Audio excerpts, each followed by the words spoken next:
Going live.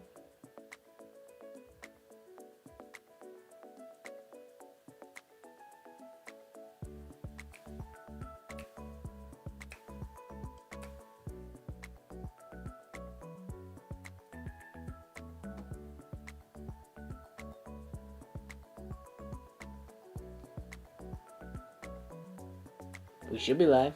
I hit live. My phone is not bringing me live. Come on, phone. Oh, there we go. That music is a little on the loud side. That music is a little on... Ooh.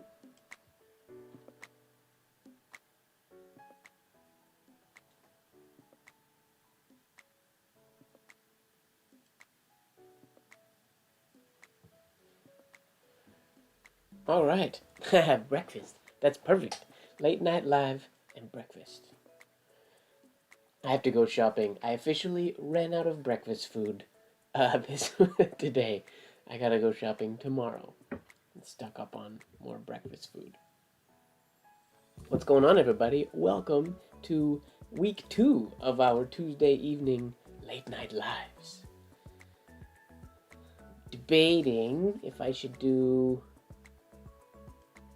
I'm gonna see if, without doing it. Last week I jumped on Instagram live real quick and told everybody that we were live on YouTube. I'm gonna see what happens if I don't do that. We got a few people in here now. I'm gonna give a couple more minutes for some people to come in before we officially get started. Not that we really have an itinerary or anything like that. We are just hanging out. Oh, Instagram's just telling me your countdown is up. I just got a DM from Inez on Instagram saying, bruh, you're set up. And it reminded me, I was playing Scrabble earlier, and Scrabble does not recognize bruh, B-R-U-H, as an official playable word in the game of Scrabble. I was very disappointed. I was excited to play bruh in Scrabble, but it didn't work. Give a couple more minutes here. Welcome, everybody. There's a few people in here. Let me know where you're from. I'm curious where people are logging in from today. And then, as always, I'm going to ask, how does the music sound? Is the volume okay? I mess with settings and my computer volume isn't always the exact same, so I want to make sure that it sounds good for you guys. Should be about the same as last week, I think.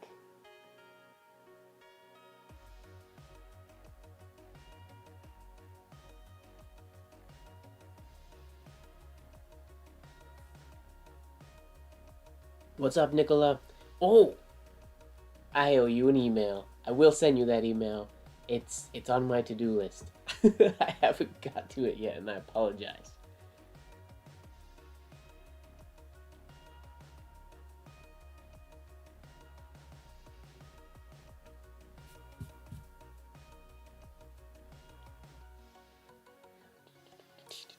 I'm realizing one of the coolest things, unintentionally, about the late night lives is I haven't written a whole lot this week. I haven't sat down and practiced. I did a little bit or I guess the end of last week. I did a little bit, but the past few days I've been working on a wood project. I'm building something that's kind of fun, and I look forward to sharing it with you guys when it's finished.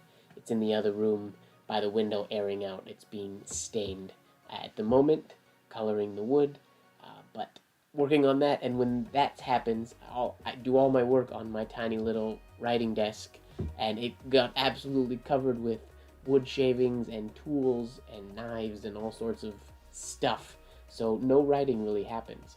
So one of the coolest things, unintentionally, with my late night Tuesdays live sessions is that it forces me, very easy to force, to sit down and write, which is great. You can try upping the volume a bit of the music. Turn the music volume up slightly.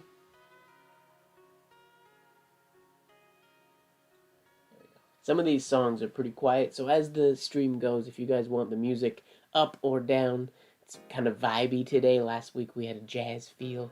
This week we're vibey. I don't know. I just picked music that sounded cool that I had on in my YouTube playlist.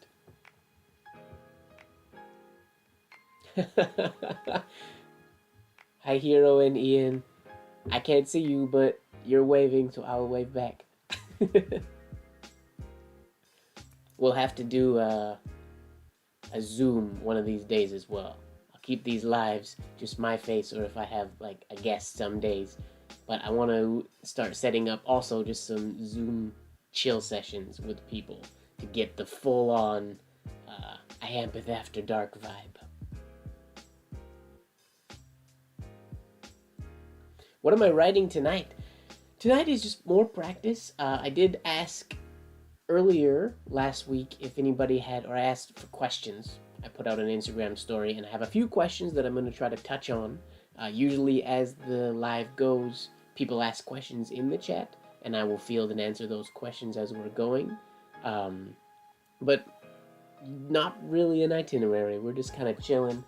I made some tea, but it's the second cup for this bag, so basically I'm just drinking hot water with honey in it right now, which is good for you anyways, I think. But it is a little hot.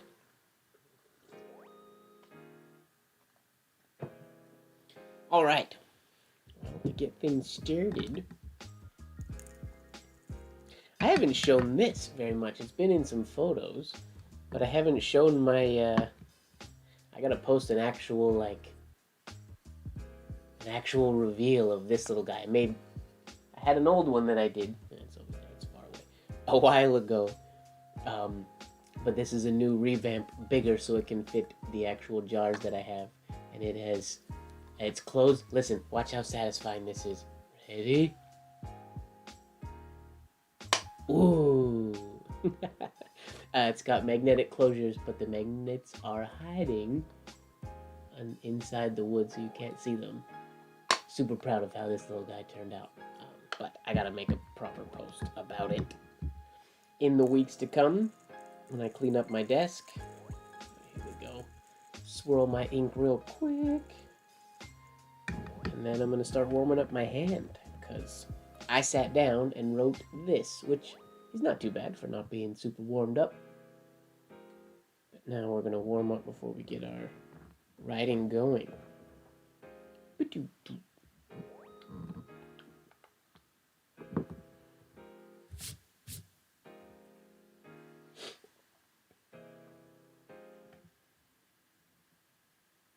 I did not paint over the magnet, it's embedded, so I drilled a hole and then essentially created a wood plug. I cut a thin piece from the same block of wood that the whole piece was made from. I cut a thin piece, and I looked to try to find a piece of grain that was similar, and then I punched a plug out of that one and then sanded it so that it had kind of a little angled sides, and then put that in there, and it all epoxied in, so the magnets are hiding underneath wooden plugs. It's kind of an engineering thing that I've never done before.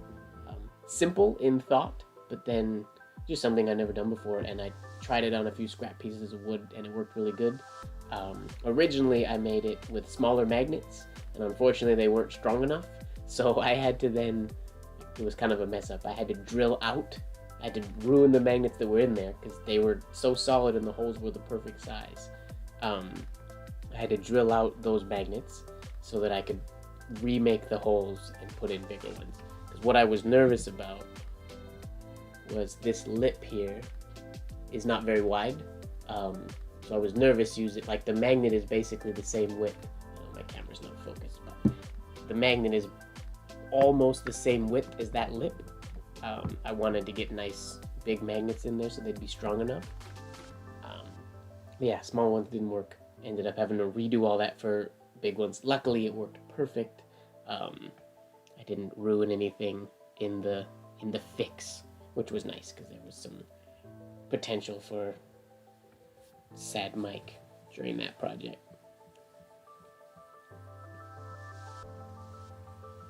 It's spacing and composition. Alright, I will keep that in mind.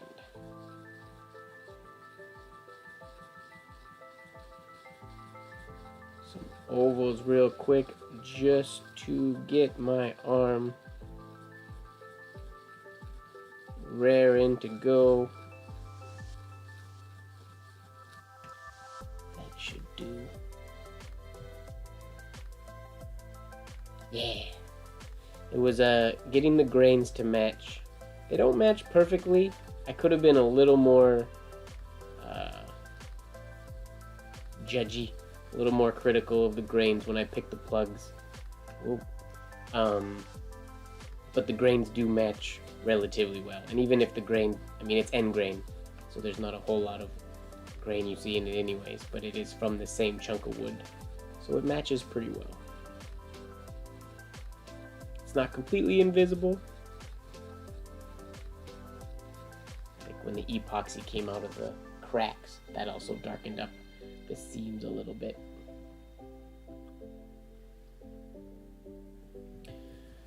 Okay, that's probably sufficient for a warm-up. Oh, I just realized I need my preview up here so I can make sure I'm in frame for you guys. How's everybody's weeks been doing? I haven't been on Instagram too much this week. I kind of I dove into that project, and that's really all I've been focusing on.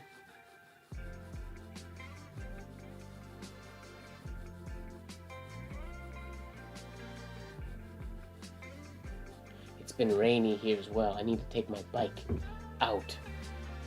I took some time a few weeks ago fixing it up, changed the brake cables and doing all that.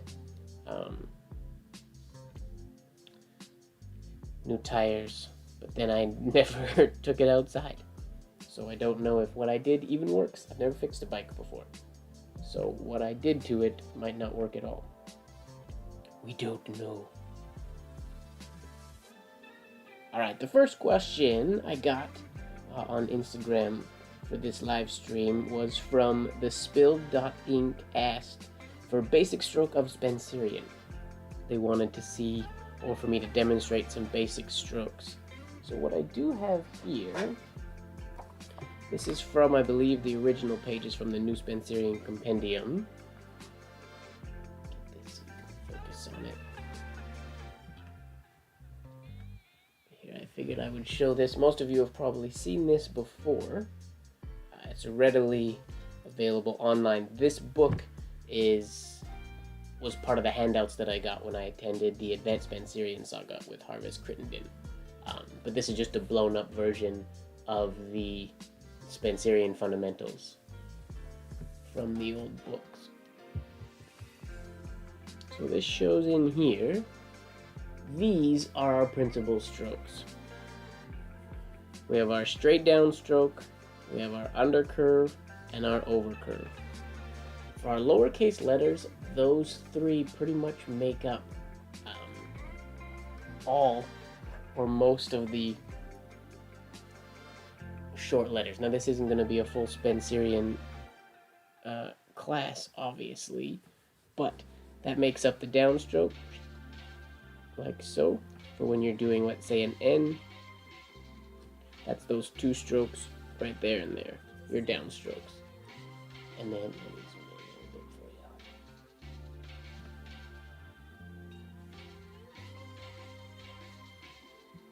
you. And then there was also the undercurve, which is how you get into letters like the R, the I. The I is made up of two undercurves. Undercurves, getting used to doing them. That undercurve is going to be pretty much always the same. What is going on with my nib today? Whether you're writing, like I did here, the R, whether you're doing an I, your connective undercurve is going to always be the same. Let me clean my nib here real quick. I don't know what's going on. Or my ink is being problematic. Hey, Priyanka. Welcome.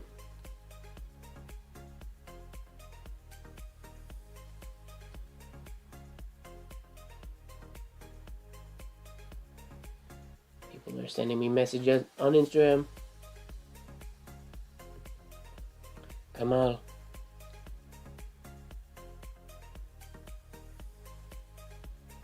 People are messaging me that they missed the YouTube session. Can't watch it because there's an error on YouTube. Did I send a wrong link or something? Let me double check that my link works. I'm getting messages from people on Instagram that say it's not working. But you guys are here, so it must be working. Link. Yeah, that works. Okay. Let me message them back real quick. Ashaw can't get in. It's going. People are here.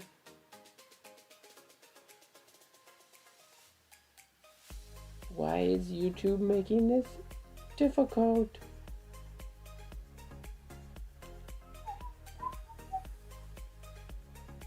Send people the link. Sorry, what I was saying was with the connective stroke, it's always going to be pretty much the same unless you're going into, you have a compound curve connection stroke or an undercurve. But the more you can do that undercurve and get used to it, here I want to do one more message. And then I will show you an example. If you've ever had the privilege of watching Michael Saul Wright. Okay, back at it. Sorry about that, everybody. I don't want people to miss out on the live if they want to be here. Hey, Rhonda. Yep, I've had a channel for a while. I don't do YouTube videos terribly often. I want to get back into it again. But I like YouTube lives more so than the Instagram live. So I'm trying to migrate all of my Instagram live traffic over here. Okay, so what I was saying, if you've ever had the privilege of watching Michael Saul Wright before, most people, obviously, they get enamored and amazed by all the flourishes and everything. It's gorgeous and amazing to watch. But I feel like people don't pay as much attention when he writes his lowercase letters. And to me, my favorite part about his writing is the way he does his lowercase letters. And you'll notice this isn't going to be exactly how he writes, but when he'll do a lowercase letter, and then you'll see this tempo, whoop, his connective stroke happens quite quickly because it's a rapid movement, almost like muscle memory, for lack of a better word. But after he does a letter form, he shoots to the next letter, shoots to the next letter, shoots to the next letter. So all of his connective strokes, that's actually, Nicola, you were asking about spacing and whatnot. So this is spacing, specifically letter spacing, not like continuity and piece spacing. But for letter spacing, when you really get used to that connective undercurve being nice and consistent, it's gonna almost force all of your letters to be the same distance. When you're going with traditional Spencerian, there's obviously specific widths you have to go with, but with ornamental penmanship, it can be something, that connective stroke could be, let me come down here a little bit so you guys can see better. It could be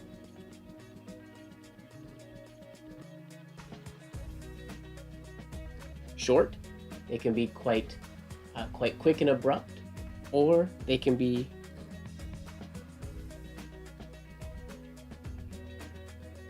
what is going on? I don't know if this is, I was writing earlier and this wasn't happening. Sorry, you guys. I've been talking and doing things. Let me pay attention to my nib here really quick. I don't know what's going on with it. Or is it my ink?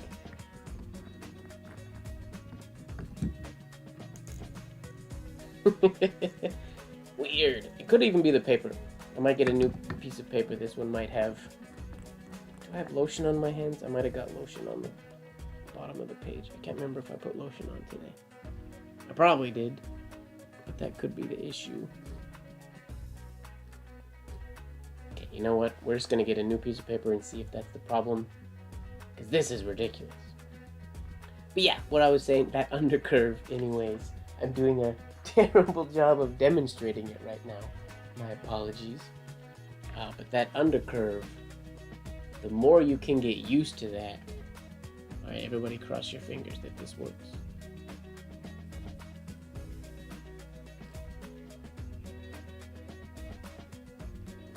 Yay!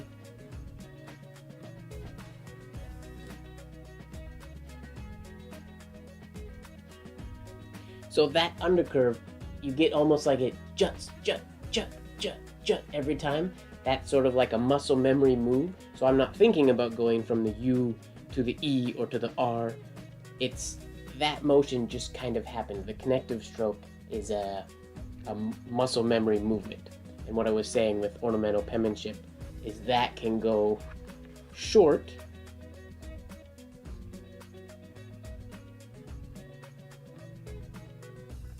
or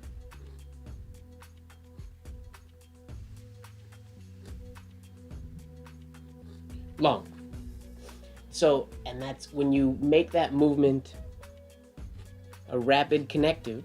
And like I said, the reason I pointed out Michael Sull writes rather slow, but if you watch him connect his lowercase letters, there is a tempo change in there. And to me, that's my favorite part about his writing. Obviously, the flourishes in the composition and everything are unbelievably stunning, but I like watching when he does his lowercase letters because they have that little dart, and I think about that often. Yeah, he does it with a pencil and normal. I think it's honestly anytime he writes. That's just I would assume. I've never specifically talked to him about it, but I would assume that's just a habitual thing of how he writes. Now, after so many years of doing it, I try to make it more habitual.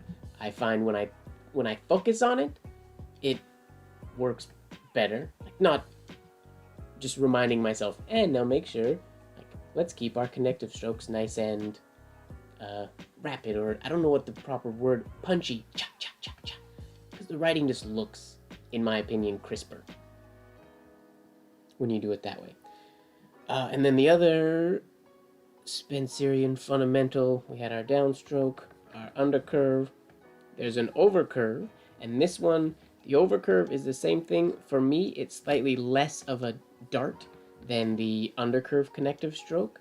The undercurve connective stroke turns into an overturn quite often, but I guess it's kind of the same type of idea. We have the up of the undercurve, and then we have the same sort of movement for the overcurve. It'll be also a connective stroke, so that's going to give you the distance between your letters.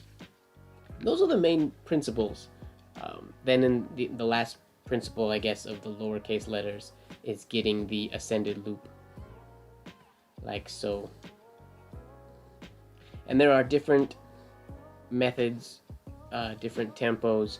I know there are books that talk about going slower up and then quick down. Some go quick up, go slow at the top, and then quick down. For me personally, I try to have it be one fluid up and down as much as I can. The camera's a little off center today. I like having it be as fluid of an up-down as possible. Yeah, exactly. Ease in, ease out. I didn't know you knew animation terms, Nicola. Fun fact, before I decided to be a professional dancer and then transitioned into being a professional calligrapher, my goal when I was in high school was to be a 3D animator. I used to do claymations and 2D animations, and then I was branching into 3D animation because that technology was relatively new when I was graduating high school. That was the dream. That was my career path. And then I moved away for a while and drastically changed my plan. So I never ended up doing that. Well, missing comments here. Get it together, man. I'm assuming that was to do with my ridiculous not working paper.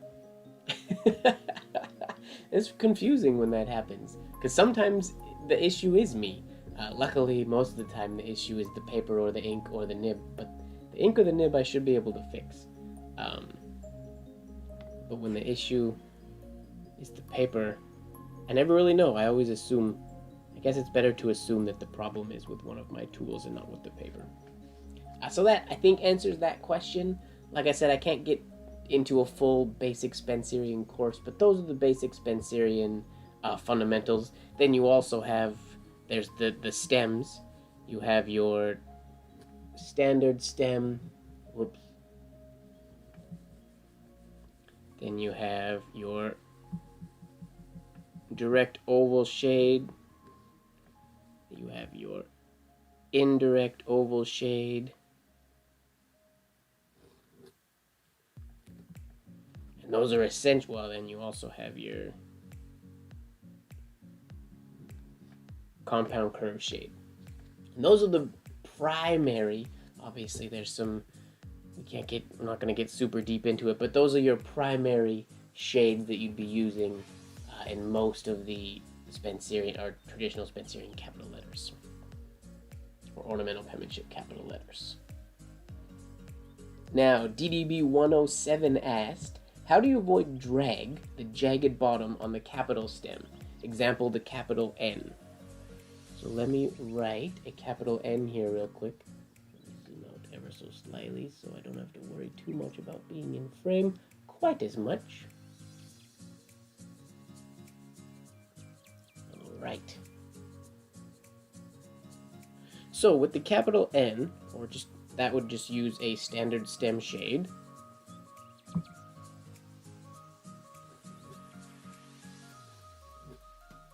So when you say jagged bottom, I'm assuming,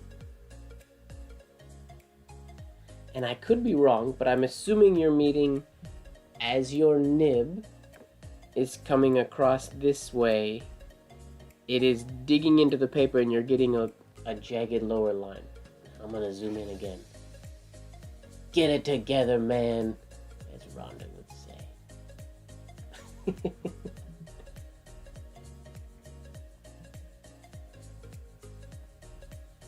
So I'm assuming you're meaning this bottom, the bottom of your stem here, you're getting a not clean line there.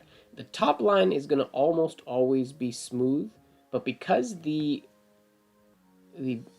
bottom tine of a stem shade, when you open up the tines, when they close, it is coming sideways. So if you don't have enough movement or pull, like if you slow down there, then you're going to get more risk of having a jagged line at the bottom there. If you have plenty of speed, like if you're movement writing, which DDB 107, I know you do use movement writing. So if you're using movement writing without seeing exactly what you're talking about, I would assume you could potentially, but maybe your nib is not aligned. If it's aligned with the with your angle, potentially it's slightly more vertical, so it's forcing that bottom tine to hook in straight to the left a little bit more, which is causing it to dig into the paper a little bit more. So one thing you could do if that is the issue, you could take your elbow and move it slightly, like an inch or less than an inch closer to your body, which if you notice this tiny little movement of my elbow, here I'm at a natural rest position where I would write. Now if I take my elbow and just move it ever so slightly into my body, sort of pivoting at where my hand is, notice it changes the angle that my nib is at. I'm only moving my elbow like this much, only like an inch from side to side. I'm not tucking it super into my body, so it's not going to restrict my movement. You can see, I guess, in the body cam a little bit. It's just moving ever so slightly, just to get a slight change of angle for the nib for that specific stroke. So you don't have to remove or angle your paper and do all of that stuff. Hello, hello. Welcome. I hope that answers the question. I would say record a video of actually specifically what you're talking about and DM it to me, because I'm curious if I kind of am on the right path or if I'm getting at what you're putting down. Okay, next we have Handwriting Addict asked, how do you fix shakiness while flourishing? Now, the unfortunate part about that question is in my there's two ways that you can get rid of shakiness, in my opinion. The first of which is to be completely and utterly relaxed, and be able to move with a smooth line while going slow. Personally, I can't do it. Anytime I slow down my movement, my line gets shaky. It's the only reason I write fast, is because that's the only way I can get a beautiful, clean, smooth line. And when I say be utterly relaxed, I don't think there's really a person alive that can be as relaxed as I am saying. I don't think it's really possible, which means there's only one way to smooth out your lines when you're flourishing. And that's to speed up. Unfortunately, I know a lot of people don't like that because it adds a whole level of stress to the whole thing, but if you want really clean lines, you have to have fluid movement. And as an example, like even if I'm just gonna do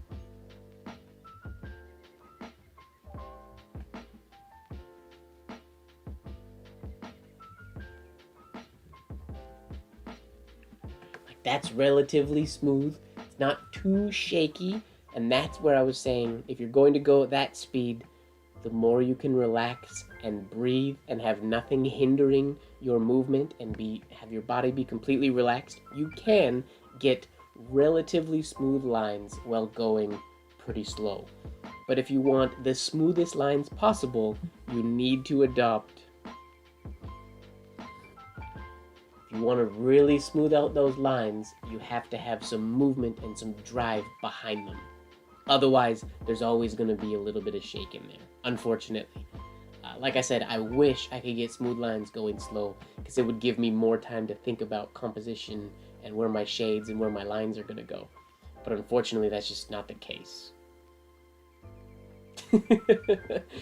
Yeah, I make that face when I say speed up, Fozzie, because I teach the movement writing class, and I see how people react when I say speed up. And I know it's scary for a lot of people, and I wish it wasn't the only answer, the only like real perfect answer that I could give. I will say for some people going I guess option one that I said, relaxing, maybe a glass of wine, something just to don't drink coffee, don't drink tea. If you are not going to be doing movement writing, you want your body to be in as relaxed of a state as possible. Like you could use the playing card technique if that's going to help smooth out your movement, but you need to take all the steps you can to make sure nothing's getting in the way of smooth lines. But if you really want the smoothest lines, speeding up is the only way possible. And it's scary, and it's a lot of work, but trust me when I say that it will be worth it once you get used to it. I could never go back to writing the way I used to write before I added movement to my writing, just because now I'm used to my lines looking that way, and when I don't go fast, they don't look that way, and that's not okay with me. So I'm very happy with that, with having made that change in my writing.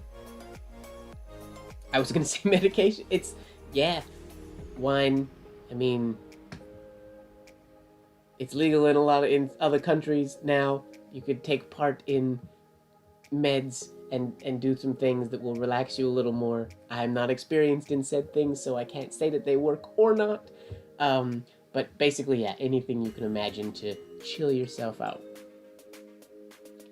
Yeah, well, Faiza, you drink a lot of coffee, so you shouldn't be drinking coffee when you're writing, just like I shouldn't be drinking tea.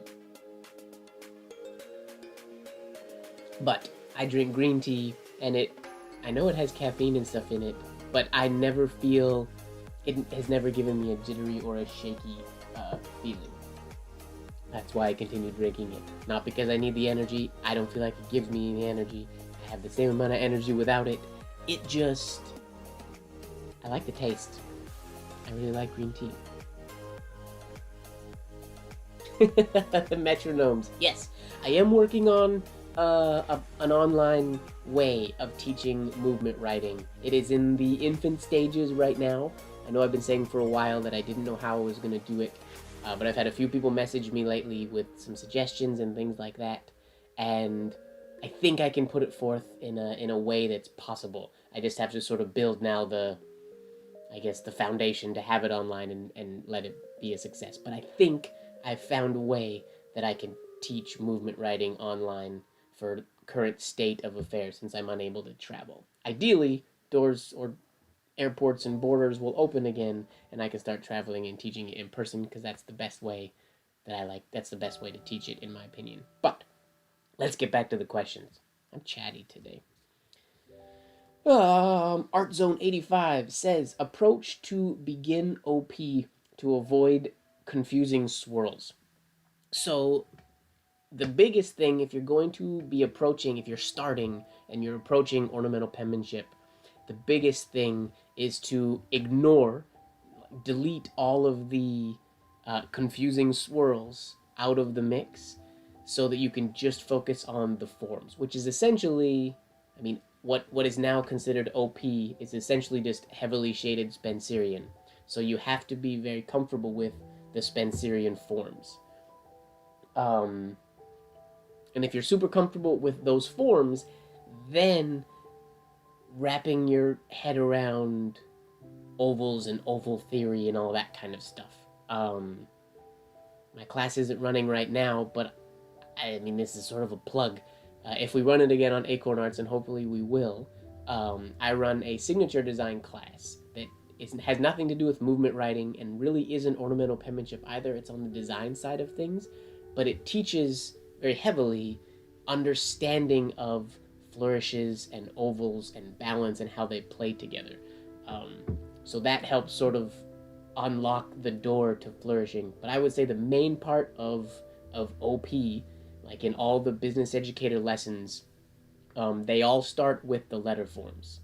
It's just a very free flowing. So as you get comfortable with those base forms, you'll start to naturally add little more fancy exit flourishes or fancy entrance flourishes, and as those get comfortable, you're going to start building. So I would say don't try to dive into complicated ornamental penmanship and complicated designs and signatures and stuff like that.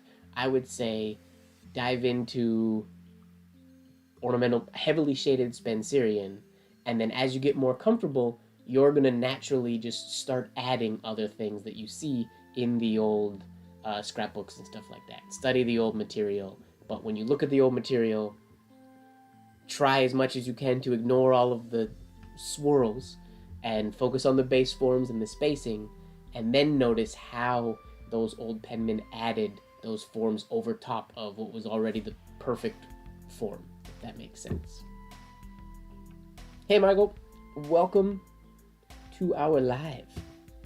We're answering questions today that people asked on Instagram. I don't know if the people that asked the questions are in the live right now, but I'm answering their questions anyways. Subscribe says lowercase letters, and I'm gonna move right on from this one. Subscribe knows how to write lowercase letters very well already. It doesn't need me to go over that. And also, I think it's well known in the OP community that when it comes to lowercase letters, mine are slightly subpar, I think. Lowercase letters, basically practice business penmanship. If you want lowercase letters, that's the way to do it. Get a business penmanship PDF or book online. There's plenty of PDFs out there, and follow the steps. Go through the exercises, and it'll improve your spacing and understanding of lowercase letters.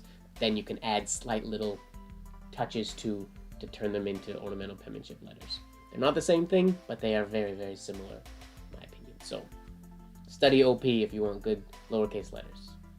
don't study OP, so I don't have good lowercase letters. Shh. All right. Lettering Sparkles said basic Spencerian or basic signature script drills and lessons. So this is something. This goes back to my signature design script. But when you mention signature script drills, I'm gonna say this is going into like signature writing and things like that.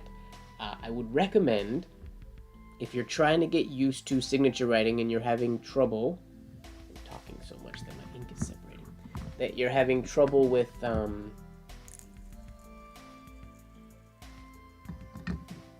getting used to some of the movement. I've mentioned it a couple times in the past.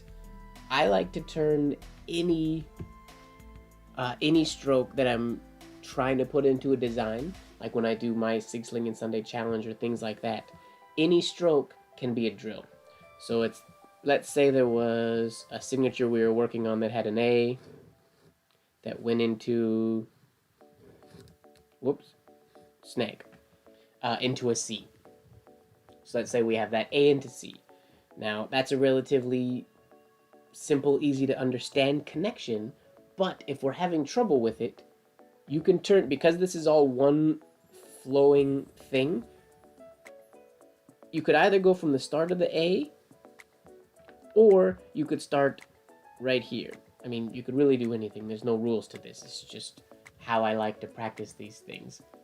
And you can turn that into a drill, meaning you can take the shade out entirely, and you can go and get the shape over and over.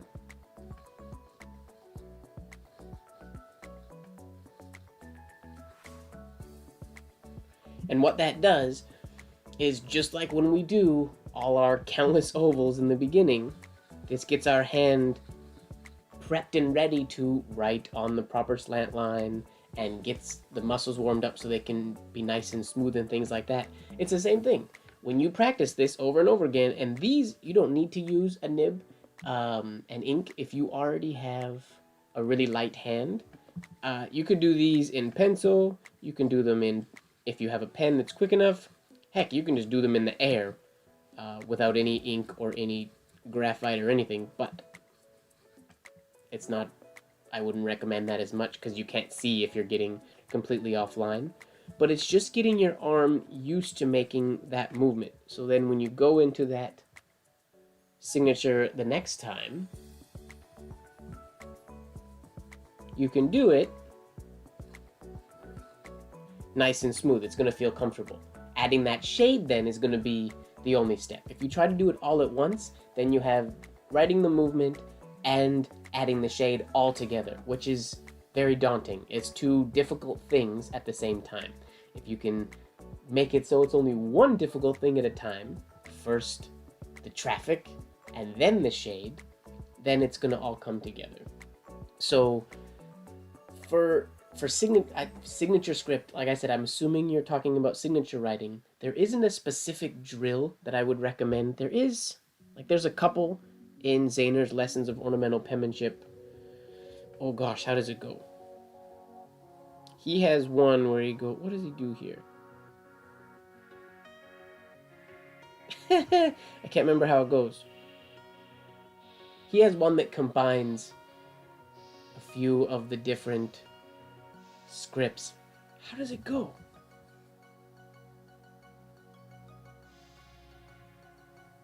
I can't even remember. Give me 2 seconds. I'm gonna look it up. I have it here somewhere.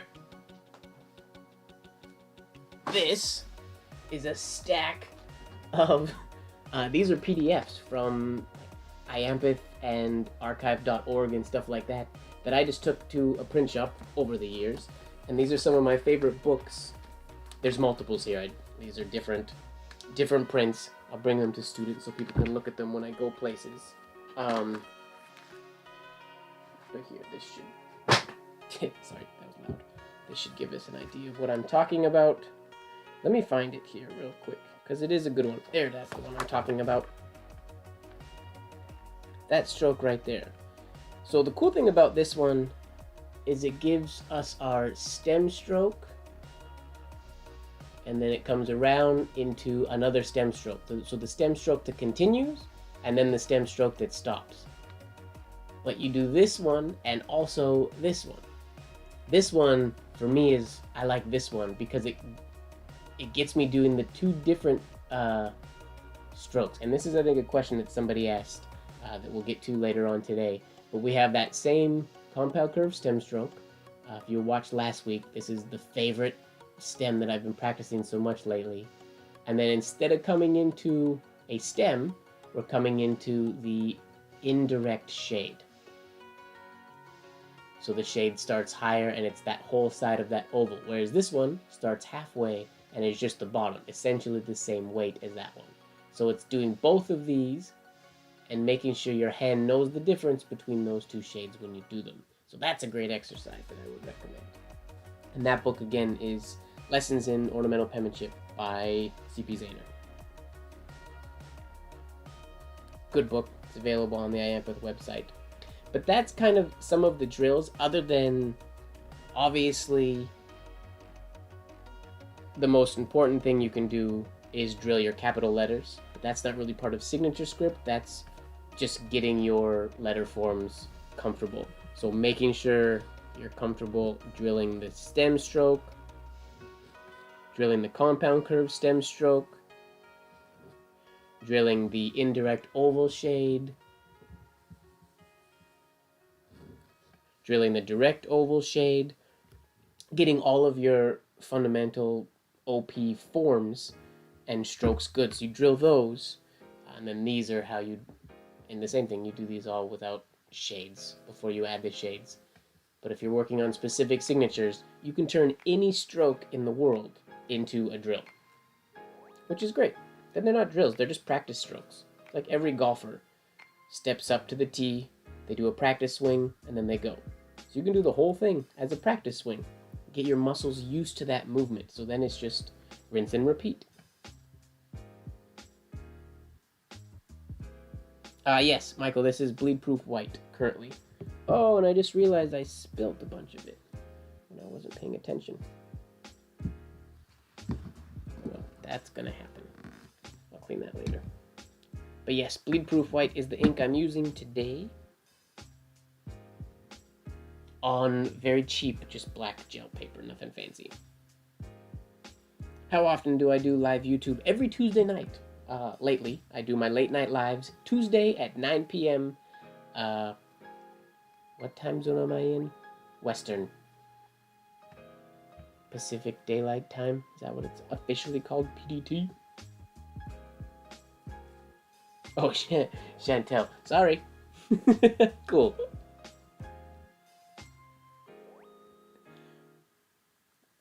Okay, next question. What do we got here? James says, no questions, but I just noticed the N exit oval can be connected to the entry stroke. So what he's talking about, this isn't a question, but I'm going to touch on it anyways, because it's actually fun. What country am I in? I'm in Vancouver, Canada, currently. So James was talking about...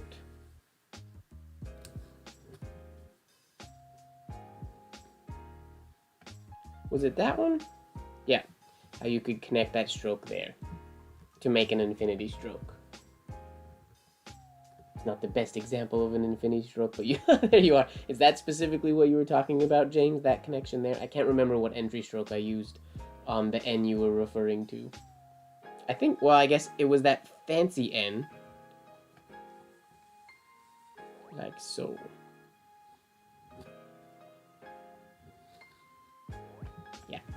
Missing my connection a little bit, but so many letters can be turned into infinity letters. I should do a series of infinity letters again, because that was really fun. Maybe I'll do an Instagram challenge. I should say, comment on this video if you think I should do an Instagram challenge of infinity letters. I used to write infinity names. I should do that again as well. Alright, next question. Who made that fun variation of the N? Well, that's that N right there. And I have no idea. If you're one of those people that has the ability to read old documents and remember the stuff that you learned from those old documents, let me know who did that N. because I am the type of person who reads, I've read every countless old document many, many times, and the inspiration and the images stick in my brain, but none of the information or who wrote them, unfortunately, ever sticks. My brain is just aloof to remembering details like that, unfortunately. It's something I've been working on my entire life, but I'm terrible at it. So I don't remember who did that one, and I can't remember where I saw it. I know I've seen it in vintage specimens before. Lately, it's just been popping up on Instagram, and I follow the hashtag ornamental penmanship, and a lot of people have been using it. It's sort of, I don't know if trendy is the right word, but it's a trendy N right now. But I don't honestly remember where it came from.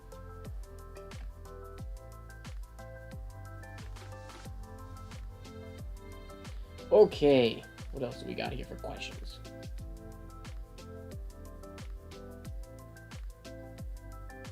Getting difficulty and problems in small letters using full arm, so tried combining with finger. So, and this is a big question. Some people think that, or say that lowercase letters should be completely whole arm or full arm, forearm movement. Some people use combination movement. Some people use just fingers. Me personally, I tend to use combination movement. And what that means... Oh, on the Mataraz plate. I will check that out. Thank you, James. So, with lowercase letters, for me personally anyways, I find I would love to be able to do all my lowercase letters with purely movement. My forearm is always going to be on the table. This part of my forearm is always going to be on my desk when I'm doing lowercase letters. Sometimes my capitals will go whole arm, I'll lift everything off the table, but lately most of my work has been forearm on the table, except when I have to do long connections that my forearm isn't quite that flexy. But so the forearm's always down, and ideally I would love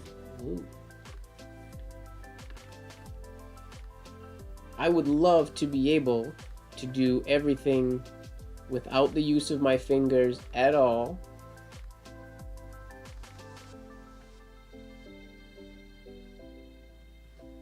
I don't know what letter that is. That was a C that ended like an R. That's hilarious. Sorry, as you can see, I'm not writing words. I was just writing random letters to see how they flew. I wasn't really even thinking. I was focusing more on the movement, forcing myself to not move my wrist or fingers when I did those. So you definitely can write them with purely forearm movement writing. If you train that and that's something you get comfortable with, that is awesome. And I think that would be my ideal. I would like to do it that way. Personally, I do add a little bit of combination movement. I would say more so, less in my fingers. The only time my fingers come into play is usually on the slight shades. Like for ornamental penmanship, you often shade the end of an end or the bottom of an F or things like that. For those little shades, I'll apply that pressure with my finger. When I do my capital shades, the pressure in the shade comes from my arm. But when I do my lowercase letters, because the arm isn't moving that much, I personally get more control just with my finger. But the fingers aren't moving to create the letter at all. The letter movement is coming from either my forearm or potentially slightly a little bit of wrist. I would say shoot for forearm, and if your wrist or fingers come into play, it's going to be like a subconscious, just like a helping hand here and there where you might need it. Less thinking about here's where I'm going to engage my my wrist and my fingers. Zoom out so you can see a little bit more of my hand actually. So yeah, when I'm writing, I'm not thinking, now here I'm going to move my wrist, and then I'm going to pull down with my forearm, and then wrist, and then fingers. It's not like that. It's all movement with my forearm, and anytime my wrist, and when my wrist bends, it's something like that fine. And when my fingers bend, it's pretty much just the shade of that. They're never really doing this type of a thing. But when they come into play, they're just aiding a subconscious hand every now and again. I would keep the focus on trying to do forearm letters. So you're saying you had difficulty. That was palette and pens asked that question. Combination movement with combination of the wrists and the fingers is completely okay. A lot of people and a lot of old penmen used combination movement as well. All I would say is try to not have just fingers and wrist. Try to have some of the movement, especially the side-to-side movement, should be coming from your forearm. Doesn't have to. You can write any old way. But I personally would recommend trying to get a combination, so you're using all of those muscles. Right now, Chantel, I'm doing Spencerian script. It is my favorite. This is heavily shaded Spencerian, known as ornamental penmanship, which is my current jam. Current, always. I'm a one-trick pony. It's the only thing I do. All right, what do we got here for questions? Please share some tips on how we can digitize/vectorize our hand lettering and calligraphy for our artwork. Ooh. I think that would be, I should make a YouTube video specifically how I do that. Because there are many, many different ways. There's lots of tutorials out there. I won't take the time right now to get into it so much. I personally, the technique that I've used in the past the most for making my handouts and whatnot, I use white paper. I write with brown ink. I use walnut ink so that I can take out the yellow, or I can isolate the brown color before I turn everything black and white. And then I've basically just deleting the backgrounds, but it's a whole series of lowering the brightness and contrast when you scan it and things like that. It's not complicated at all. I personally don't like to use live trace and whatnot in Illustrator. If I was going to make a digital document in Illustrator that needed to be modified or for logos and stuff, I go the route of recreating the artwork entirely using the pen tool in Illustrator. So I would write it with my pen, take a picture of it, import that picture into Illustrator, and then recreate it. That's probably the old school way of doing it.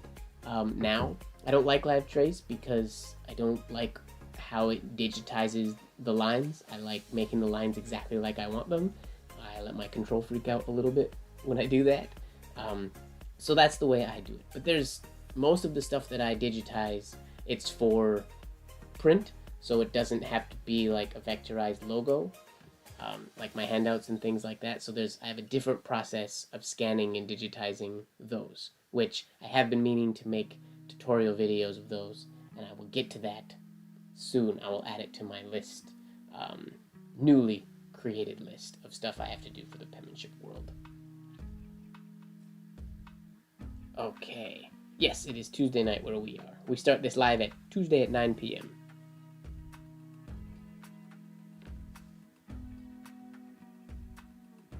But yeah, I'll create a tutorial for that, or maybe like a IGTV thing where I'll set it up so my computer screen is in the thing, so you're gonna have my face and my computer screen, and I can actually walk through exactly what I'm doing. Because it's a really simple process. My technique that I use, I feel like it makes things super easy. It primarily comes down to scan settings and stuff like that. But I'll record that. I can better explain that. And then DDB107 says weight distribution on the capital stem for Z and N. Weight distribution for the capital stem for Z and N. I'm gonna swirl my ink again here real quick. The ink I'm using right now has too much water in it, not enough ink sediment, so it separates very quickly. I have to add some more paste from the McCaffrey's jar. Not McCaffrey's, from the Dr. Martin's Bleed-Proof White jar. Okay. So the weight distribution. So that's going back to when I was talking about that stem shade practice that we could do from Lessons in OP. That one. The difference is on a capital N. I'm gonna draw these slowly so you can get a better idea of exactly what I'm talking about.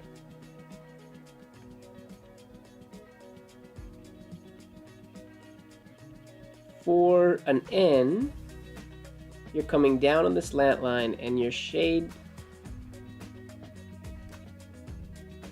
is like so. So the weight distribution of the shade is if we split like our letter form in half, our shade is 100% on the lower half of our letter, on the lower right half. Whereas for the capital Z, or Z, for my Canadian folk, instead of changing to come down along the slant line, I'm not using grid paper, so I don't know exactly what slant line I'm at, but approximately 52 degrees. Instead of transitioning to that straight downstroke, you're going to continue that oval, and the shade is evenly placed from the top turn to the bottom. So we start and end that downstroke on a hairline, but the thickest point is opposite of our slant line. So if this is our slant line here, sorry, I know it's different than the N, apologies. The opposite is where we start and where we stop. And if I go the opposite angle, the thickest point of the shade is right at that midpoint. Whereas this one, it's a different story. We start the shade at the midpoint and it finishes on the hairline on the baseline. Our midpoint is right in the middle here, going down at that angle, like so. I hope that makes sense explaining the difference between those two. And it's one of the most, it's a really good exercise to practice going between those two, especially if you're getting into movement writing. So getting used to writing stem shades and also indirect oval shades.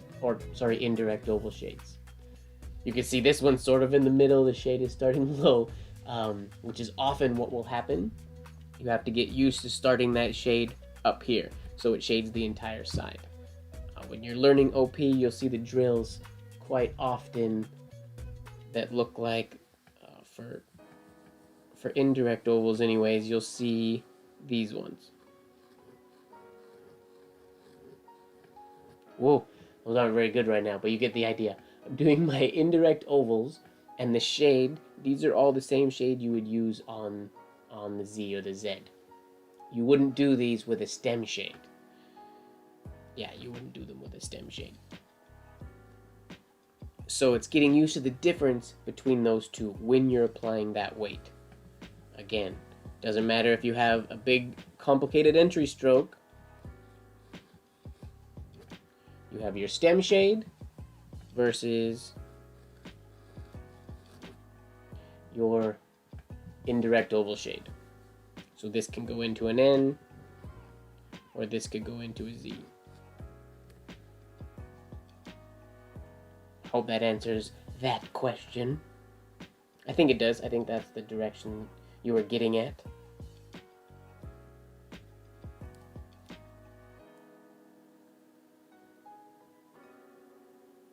Thank you very much, Ento. What do we got here? I'm having a bit of difficulty in getting the right consistency of ink. I remember you comparing it to milk consistency. For me, it's sort of trial and error, especially with white. I'm relatively new with practicing with white ink. I don't really use it a whole lot in my daily practice. I've used mostly walnut ink, but for these lives, I like to use white just because they're easier to see on camera. So I'm still playing with consistency, and one main thing I like to do for bleed-proof white, if you've used bleed proof white before, or if somebody's told you how to use it before, I was always taught, you take the jar, you open it, you put water in the top, and you stir just the top of the jar. You don't stir all the way down, because there's a lot of what I call the paste in the bottom of the jar, but you only stir the top. So you stir just the sediment that you need, I guess pigment, that you need to make the ink have the right level of opacity. But I didn't like that some days I would stir it perfect, other days I would get too much pigment, other days there wouldn't be enough pigment. So I took the exact amount of pigment that I wanted and put it into a jar of water. I guess basically I took a jar of water first and then added pigment to it till it was the right consistency. And then that's when I got my jar of what was for me the perfect white. Just trial and error, adding a little more paste and then writing with it to see how it felt. Now, just the other day, because I've been writing with white a lot of the water that was in there had evaporated or has evaporated. So it was primarily just paste and I wasn't getting super nice hairlines. So I added water to it, but I haven't yet added more paste. So it's currently too watery. It comes out nice on the page. It could be slightly more opaque, but I like the way it looks. My only issue with it right now is that it separates really quickly. So unless you have like a magnetic ink stirrer, you're gonna have to be stirring it relatively often, which is what I've been having to do today. I'm thinking that if I add a little bit more paste, that shouldn't happen quite as much, but I don't know for certain. These are uncharted waters for me. I don't know, I'm pretty sure you couldn't use milk. Would be very, very much too, I wonder, homogenized milk? No, still wouldn't be thick enough. That'd be like writing with tea and stuff. It's never quite dark enough. Oh, speaking of tea, I forgot.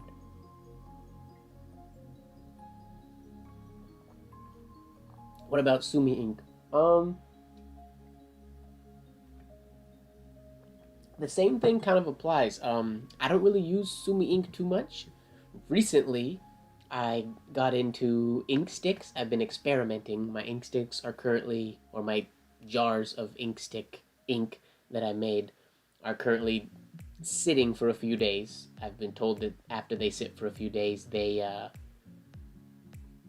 darken up. So they're sitting, and I've been shaking them every day, hoping that, I guess tomorrow, I could do it tonight, potentially. Tell you what, let's do it.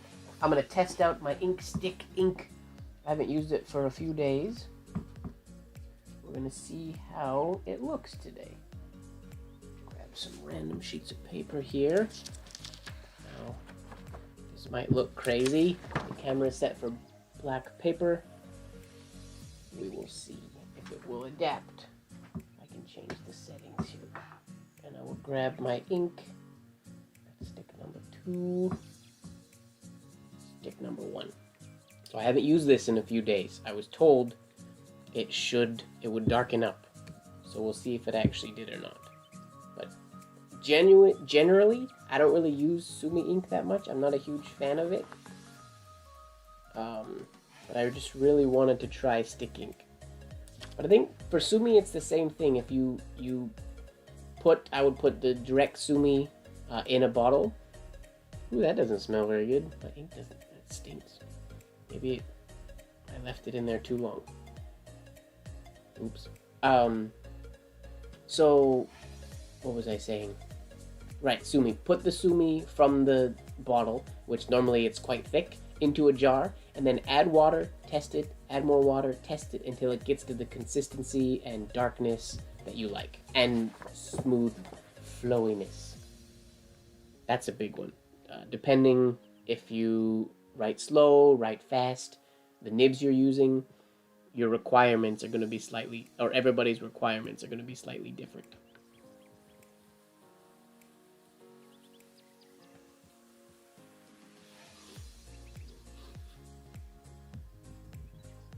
Oh, that's not too bad. My hand isn't very good today, but... Whoa! Super snappy. Sorry about that.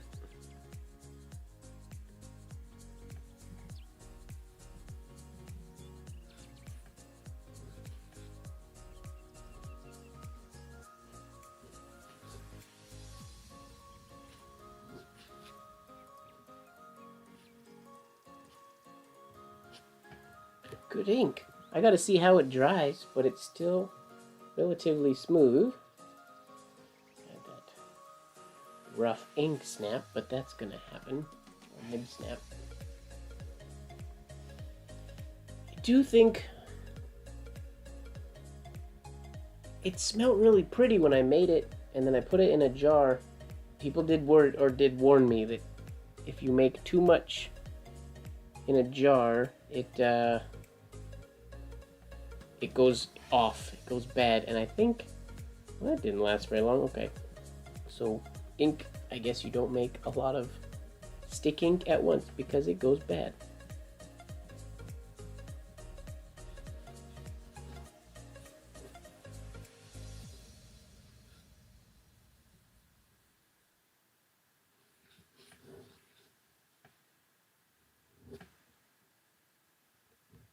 I quite like the ink though.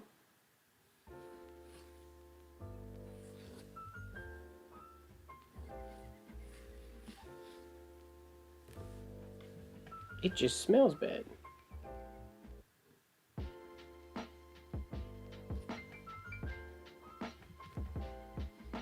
Whoops, I was off frame, sorry. How did you get that splatter? Well, it wasn't intentional. Ink snaps usually happen. Here, I'll explain that one. For one, this nib is starting to get a little worn out. And also the paper I'm using is not the smoothest of papers. But that ink snap happened as I was creating the upstroke. As I was coming on the upstroke, I think what happened, and I didn't look at the video so I can't see for sure, but I think I let my nib rotate this way, to the left, ever so slightly, and then as I went up, the bottom tine caught on the paper and then snapped up that way. So my nib wasn't fully flat with the paper. That's what I'm assuming. A lot of things can happen when it's that fast. And now I have to double check that my tines are aligned nicely, because every nib snap has the potential to throw off your tines. There's my loop. I'm actually going to take a look. I keep a loop handy.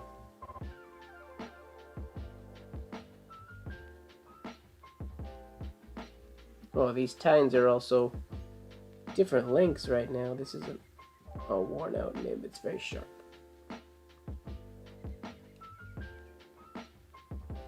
But they look like they're lined up fairly decent. So, which means I probably just created that snap by rotating my hand to the left. What's going on here? I'm missing some questions. Do I ever use watercolor paints to write with? No, I don't. People use gouache and things like that. But I pretty much stick to iron gall ink, walnut ink, bleed proof white ink, and now testing out stick ink, but it stinks. And it's making this paper bleed.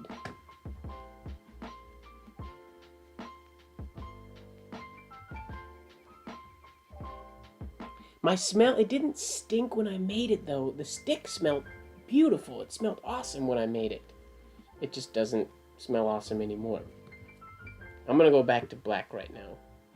I'm gonna put this sumi back in its jar because I'm not a huge fan of the smell. The smell dissipated once I let it open for a little bit, but tomorrow I'll air those out and decide what I'm gonna do with them.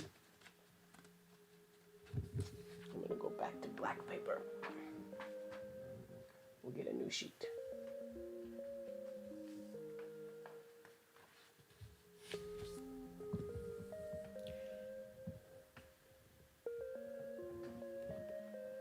I feel like I must have moved my camera. The camera doesn't feel like it's in the right spot today. So that is the end of the questions I got on Instagram. If anybody has any specific questions, um, I can open the floor to questions if you guys have them. Or I'm just going to now write for a little bit and we can write and chat. Do I ever start flourishing with just a pencil? When I practice my flourishing, I definitely use pencil a lot. A lot of people commission me to create signatures and whatnot for them, and I design those signatures and flourishes all in pencil. So it takes out the stress of nib snaps and flow and stuff like that. So when I design and when I write, I do use pencil quite a bit when I'm practicing. But now my hand is light enough with ink that using pencil or just doing hairline with a nib, there's really not much different. My hand's doing the exact same thing, so it doesn't really matter what tool I use.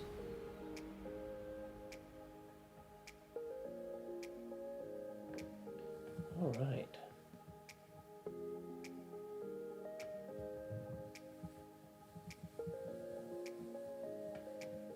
It's a good tune right now.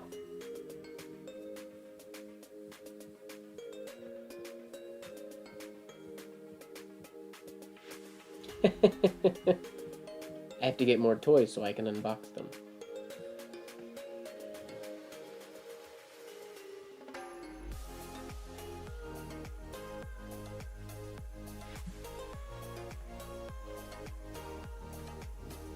Oof. Rough shade.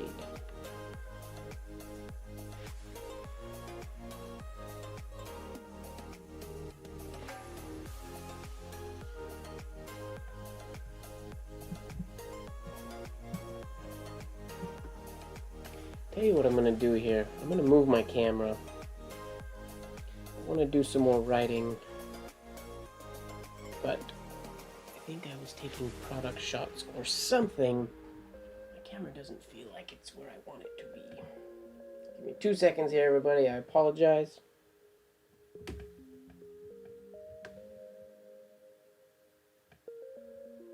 want to get this a little better lined up.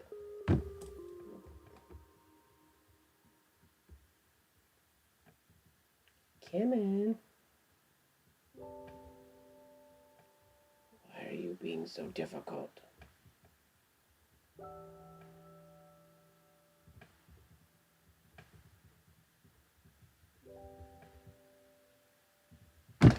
Duh! What is happening? Why isn't this... This is set up specifically for this, but it's not going in a good position today. It should be a little better, I think. Sorry about that. Jolty camera. I'll learn how to be professional one of these days, but not today. Ashok is here! Welcome, Ashok. Did you just get here, or have you been here for a while? You said you were having issues getting in.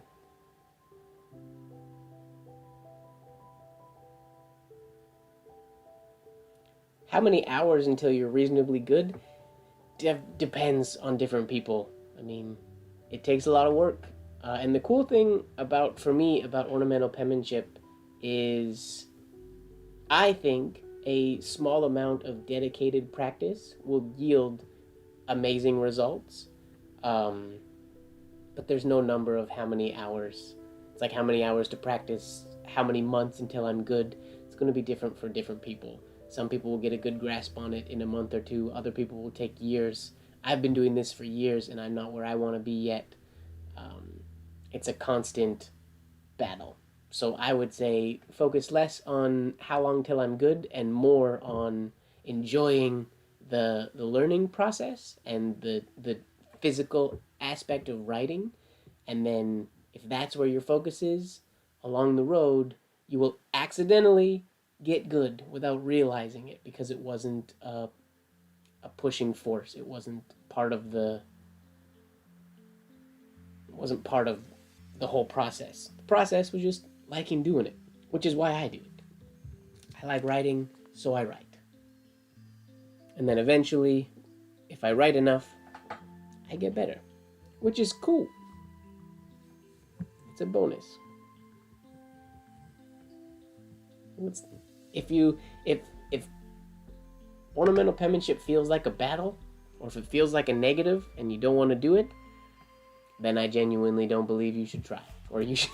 That sounds super harsh because I love ornamental penmanship, but if it feels like you're fighting it, then you're gonna be tense when you're doing it, and it's not gonna feel fun, and you're not gonna get a lot of growth out of it. It has to be relaxing and smooth and enjoyable, in my opinion. There are many ways to learn this stuff, and that's just that's my way. I like to relax through it all.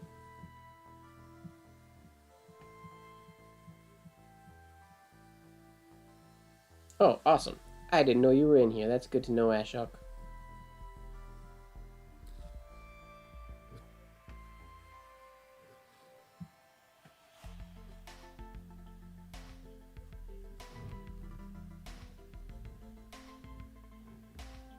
Write you a letter? I don't write people letters. Well, I do. I just don't send them very often. There's a long list of people that I owe letters to, unfortunately. Ashok, who I was just chatting with, is one of them. His letter's actually sitting over there. It exists. I wrote it in... When did I write that? In February. I just haven't put his address on an envelope and sent it yet. So I have to write another one so that it makes sense. I wrote a whole stack of letters back in February. I think I wrote like 30, and then I didn't send any of them. I did the hard part, and I didn't do the easy part. No, I won't send it now. I know you told me the whole address thing. I will wait. Yeah, I switched to black paper because I was testing out my Sumi, but then it stunk, and the paper wasn't working too well, so I went back to white paper. Yes, the letters are in quarantine. I don't have COVID, but maybe the letters do. I don't want to spread it.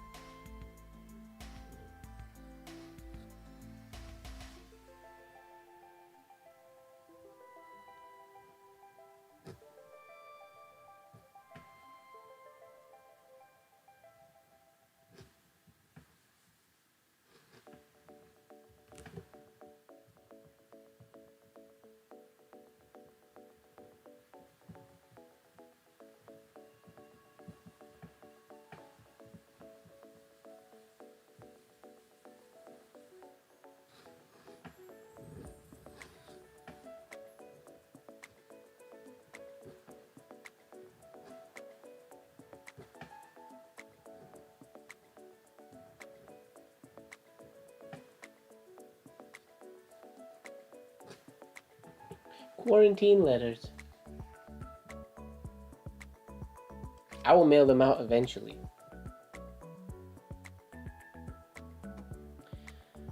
One of the members of IAMP with envelope. Oh no, that's too bad. The envelope got ruined. I mean, I guess that's the gamble we take when we do envelope exchanges and whatnot, but that's too bad.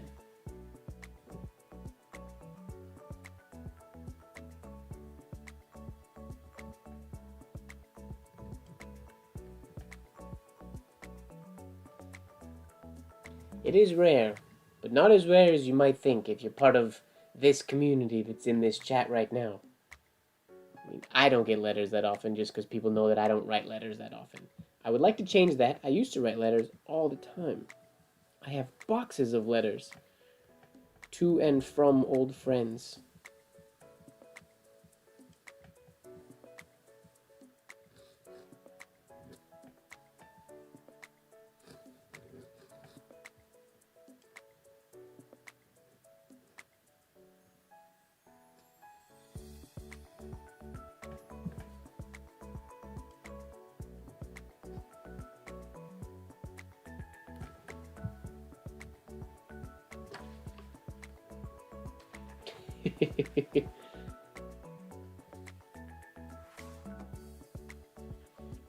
I got mail yesterday.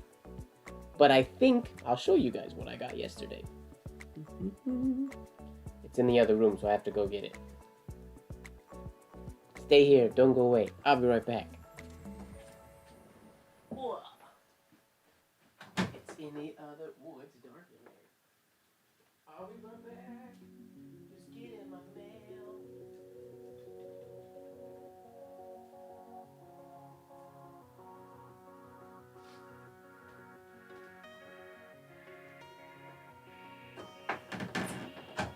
Yeah. So, I have a mailbox that I gave the address to a bunch of people, or I just posted it on Instagram for NaCoWriMo, International Correspondence Writing Month. And a bunch of people wrote me, and then quarantine happened in the beginning of March, and I basically stopped checking my mail. And I went and checked the mail yesterday for the first time in months, and there's only one thing in there, but check this out. It was a letter from Irene. It's under plastic right now. The way it was shipped, I haven't taken out of the plastic yet, but I got an OP letter from Irene. Take it out of the plastic so you can see it better. It's bent because it's been in my mailbox for, I think, months. I want to get my fingers all over it. But super pretty. That is very pretty, Pete. Yeah.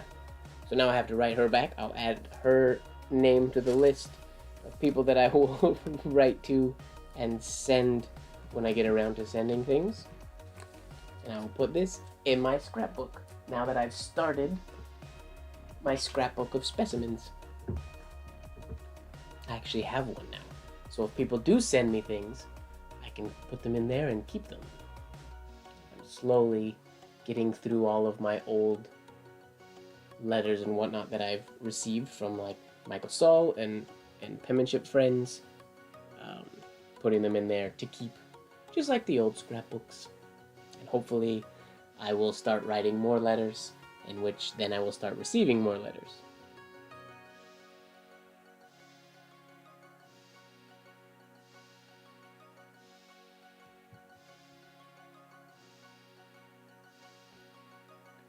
Over 30 cards and letters. Wow, that's awesome, Sherry. I commend you.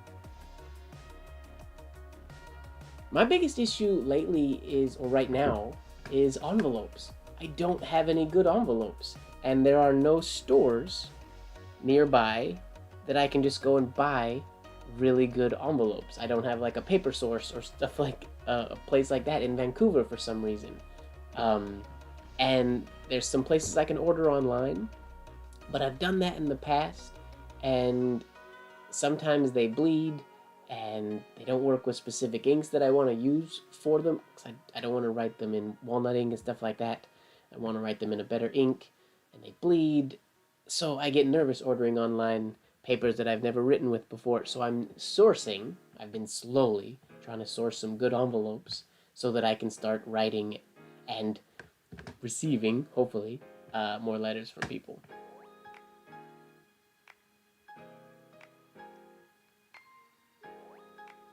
No, there's not. They're not waiting for us. They just don't have envelopes. There's about 30. They're sitting right over there. I can show you guys those too.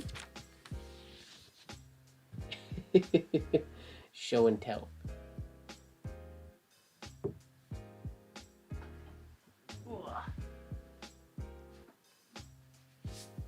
Yeah. They're not all perfect, but here's a bunch of them.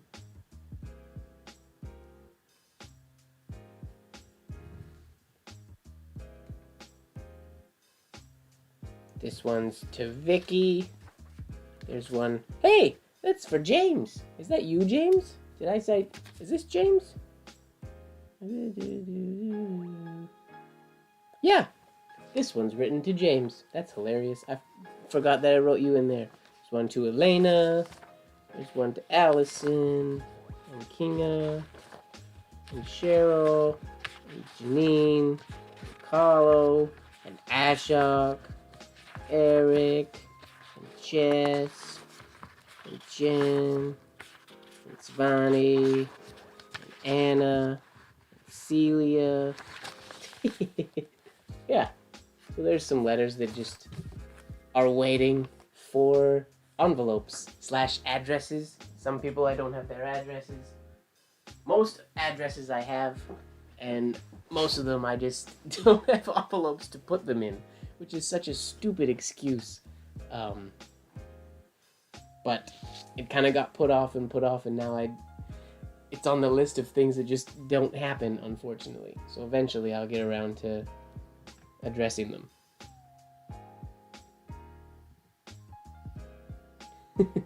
Maybe I'll post up. I don't want to give my address again, just because I feel bad if people write me and I'm not writing letters to them back. That's the thing. I wouldn't send James because he keeps moving. Once I get my envelope situation figured out, I will once again post, probably on Instagram stories. I'll post my post office box. I also might be moving in the next couple months, potentially. I gotta figure that out still.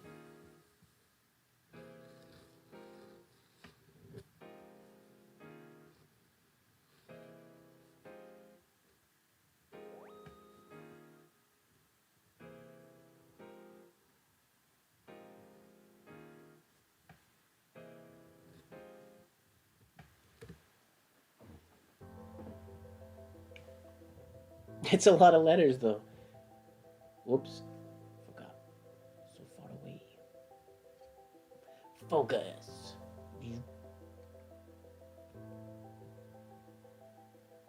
I used to write a ton of letters when I first got into penmanship.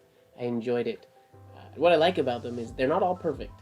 I don't do drafts of letters or things like that. I like to just write. So there's spelling mistakes, there's lettering mistakes. It's all in there. Obviously, if I was going to send somebody a specimen, I would want it to be perfect. But when I write letters, it's like when I first got into penmanship, I was really nervous to write Michael Saul because he was my original mentor when I got into penmanship. I was nervous to write him. But then I got thinking about it, showing my teacher a perfect thing that I can do. That doesn't show an accurate image of where I'm at. I'm proud of where my writing is, and my writing's not perfect. So my letters aren't perfect. They're real. I'd rather be real than perfect.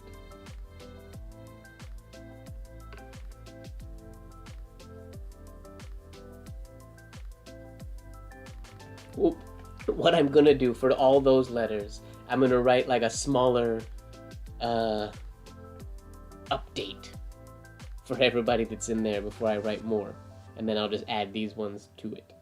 But I won't write any more until I have envelopes, because I don't want that to happen again. Just because I feel bad.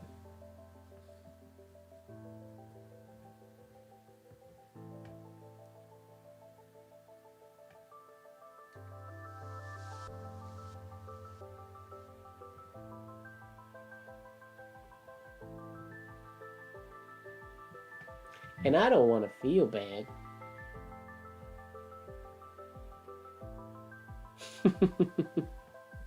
I think most people are that way, James. Have you gone through the Insta thing yet? Daniel. Oh, yes, the questions. Yours was... Oh! Daniel, I have to apologize. I see your question here. I have them printed out. And I didn't answer it. Not because you weren't here. I feel like I didn't read it and ignore it. Somehow it just got missed. But you're here now. So I did go through the Instagram questions, but I did not answer your question. So let me do that now.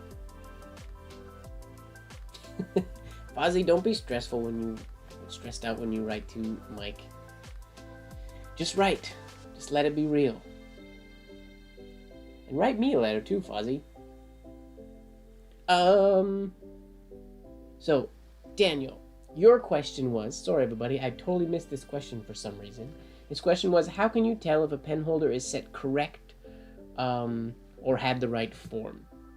So, I'll start, I guess, that answer by saying there is no perfect or correct form for a pen holder. just because everybody's hands are different.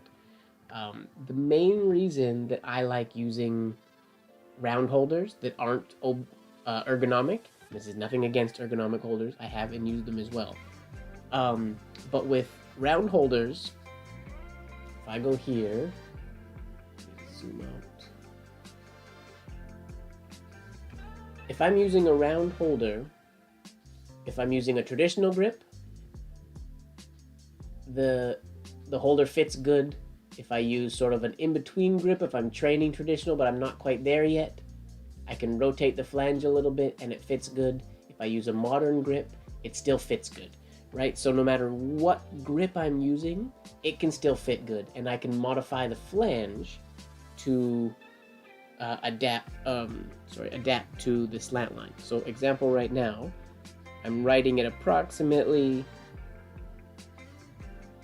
I don't know what it is exactly, but I usually write at about a 48-degree slant line is usually just sort of my natural tendency. So regardless of what pen grip you have, when you hold your pen, for me, the pen just has to feel comfortable. So if you hold an ergonomic holder and it feels comfortable, awesome. If you hold any holder and it feels awesome, any piece of wood that has a flange in it, if it feels comfortable in your writing position, then, in my opinion, it's a good pen for you. Then all you have to do is have the flange sort of do the hard work for you. A lot of people, like, I'm not a fan of getting a pen, and people will, in the store, they'll get the pen, or in the wherever they're buying a pen from, they'll get it and they'll do this, and then they'll go home and write, but they write at a different angle than they did at the store. So it's important that you know your grip and what your grip looks like, you get it comfortable, and then you adjust the flange so that your nib is sitting along your slant angle. So if you're writing copperplate, let me get a different nib here, just for example's sake, or a different pen holder, I mean. Whoa! Where'd the flange go? The flange fell out of one of my holders here.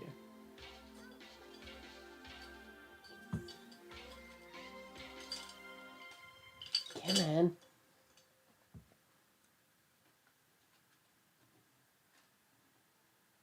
The flange fell out of the holder I was going to show you for demonstration, and it's in the bottom of a jar right now. It's an old holder that has the flange is designed to be replaceable. So these two holders, well, they're similar, so that's not a great example. I really want to show, oh shoot, as Rhonda would say, get it together, man. Give me 2 seconds. This is a jar of holders that is chilling on my desk right now. I want to get that flange out of the bottom here. Oh, this will show. This will be a good example, actually.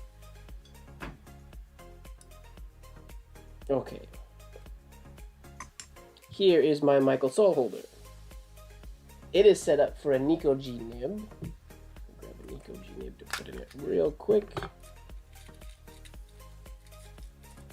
I use this primarily when I'm teaching or when I'm on site doing some slow signature work, but primarily when I'm teaching. I don't use it as much as I used to since I got into movement writing. Now you'll notice from above, the angle is different. This one here is like so. This one here is much different. The reason for that is I hold them differently. When I write traditional grip, I use this holder. When I use my modern grip, I use this holder.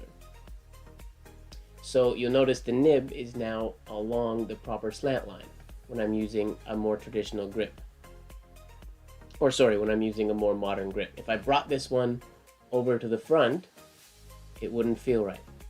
Does that make sense? It's not angled enough. I could kink my wrist to make it angled enough, but then I'm not nice and at rest. So no matter what holder you have, you want to adjust the flange so that you at rest are comfortable along your slant line. Sorry, that was a little bit rambly with the different pens. And again, the pen that really demonstrates it is the one, how's this one? The one I use primarily for when I do signwriter script and engrosser script.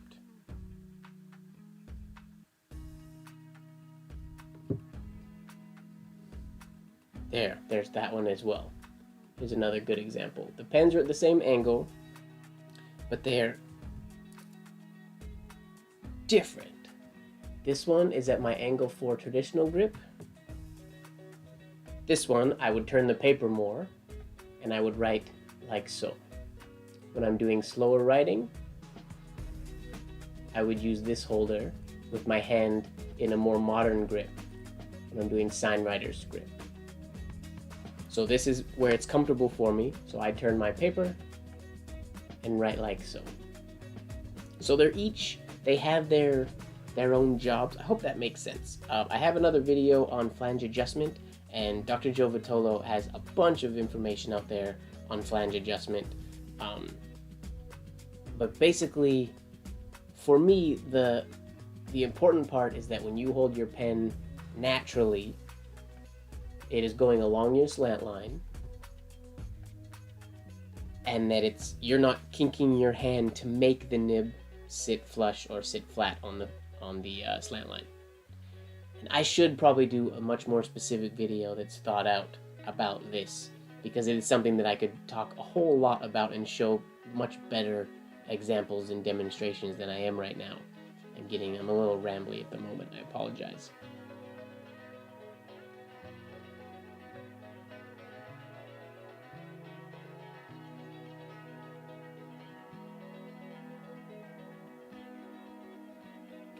Hello, Mike. When do you know you need to use a new nib? Again, that's going to be different for different people. A new nib, for me, I change my nibs when my hairlines stop looking nice. Or if my tines get way snapped out of alignment, then I'll use a new nib. Or if I break off a tine completely. If a nib snap, or if I'm using iron gall ink and it completely fatigues the metal, then it completely wears out and breaks. I don't change my nibs very often. I kind of sharpen them and refine the tips and keep using them. But also, if you get used to writing with a really sharp and rough old nib, your hand is going to be super nice. So when you use a good nib, you're going to have a nicer hairline. So I use old nibs quite often, so I'm not probably the best person to ask that question to, unfortunately.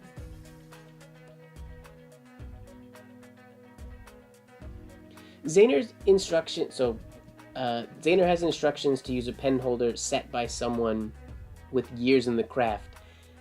If you compare penmanship in the golden age of penmanship, like in the late 1800s and early 1900s, compared to now, there was a big difference. Because back then, everybody was learning to hold the pen. They were in school. They all had the same posture. They were all holding the pen the exact same way, and they were all writing the exact same. So they were all trained to write exactly like Zahner and Bloser and Madaras and all them.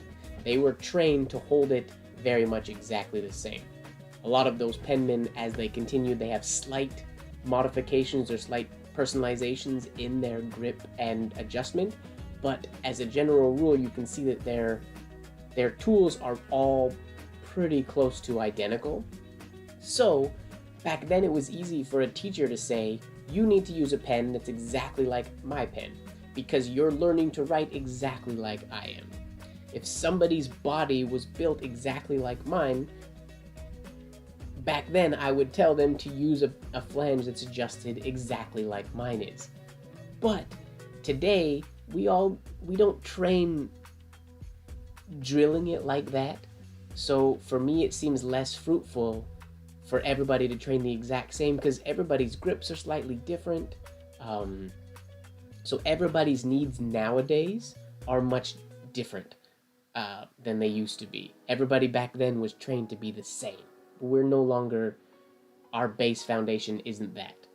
And also, I am of the opinion that slight variances in the flange are just going to be more or less comfortable for different people. So modifying and adjusting that to sort of accommodate is important. So understanding how that works. I do think if you're new, like at Iampith, when new people come in, they can go and sit with some established penmen, and they will look and adjust and see if they think their pen is adjusted properly for them, because for a lot of people, adjusting a flange can be very daunting. It can be very scary, basically, to adjust it if you've never done it before. But I really think, yeah, the way we do things now versus the way they did them back then, that was why it was important, or they were able to say everybody should do it exactly like me, because they were all strictly trained to do it specifically that way. So there are the ways that the Zenarians said you should do it, and those ways aren't bad at all. I will say that I've been doing this for a long time, and I personally have made changes that divert. I sort of adopted their way, and then I tweaked from there.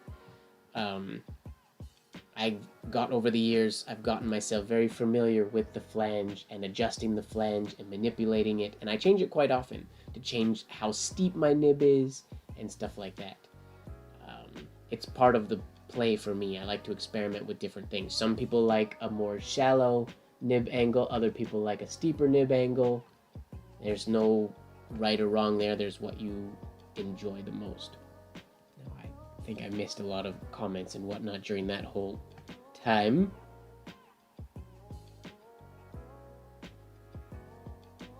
Hey, Warlock, welcome.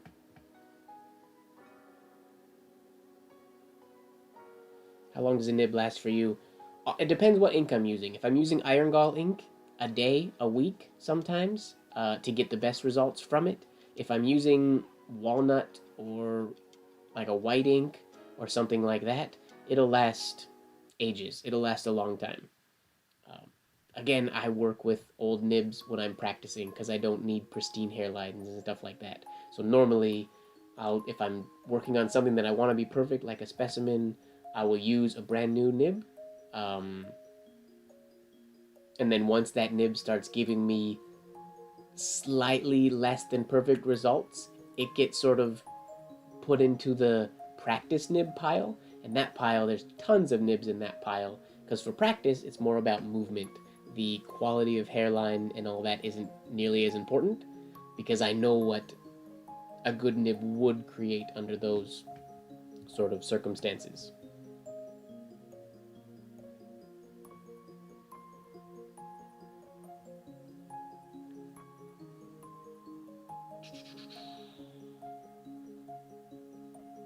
Yeah, no worries. Late to the party, but you're at the party. That's the important part.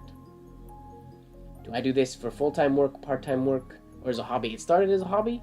It's now, I can't call it full-time because I'm a full-time artist, but my art is split between leatherworking, woodworking, calligraphy, design work, and dance. So I'm a full-time artist, but I'm not a full-time penman. And the writing I'm doing, I teach, but I don't necessarily do the writing for work. I practice it and I get good at it, and then I teach it. And that's the work, is the teaching.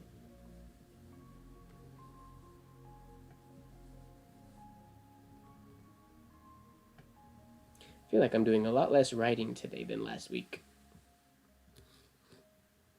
But that's okay.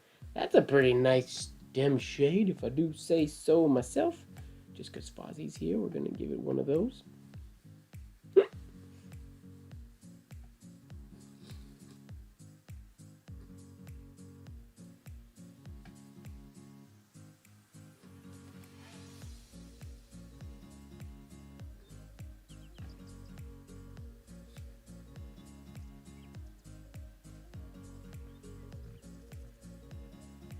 Oh, nibs are always, there's always duds that come out of boxes of nibs, yeah. it's important to look at your nibs first, and different manufacturers go through different batches, and some nibs just unfortunately come out as duds. But normally if a nib is a dud, I can usually bend it back into shape and make it usable. I would love if I didn't have to, but that's just kind of the way things are right now.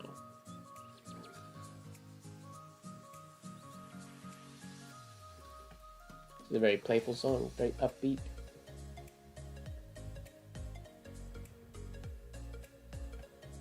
That is a fun F.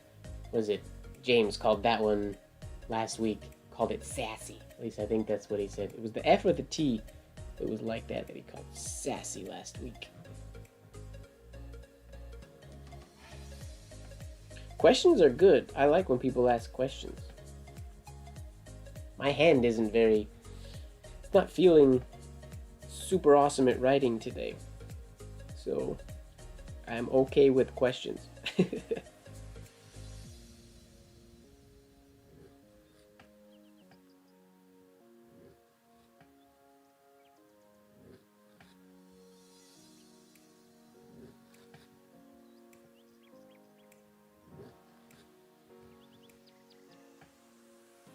Hey, Courtney.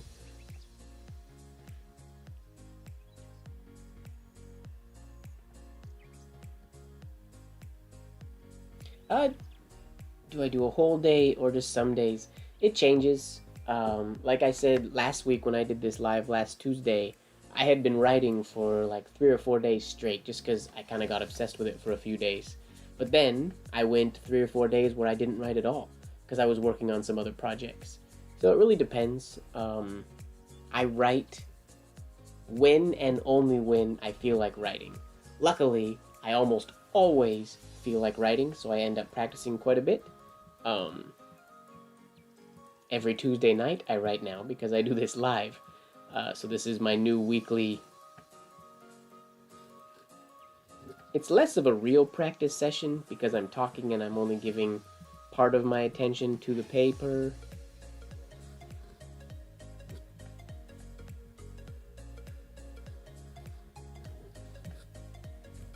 Oh, messed up that last shade. Try that again. Don't feel guilty. You should never feel guilty for not practicing. I've literally gone weeks and weeks without practicing. I think the beginning of this whole quarantine probably went almost a whole month without writing because I was carving things out of wood and just doing other stuff. Lots of leather, lots of wood. Never feel guilty, in my opinion anyways. Practice when you want to practice.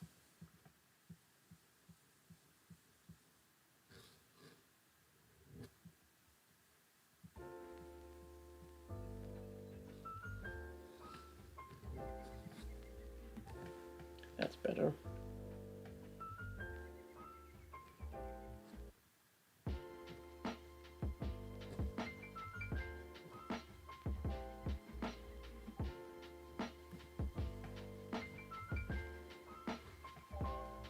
Oh, I will show you one thing that this was something that I not discovered, but that I sort of started paying attention to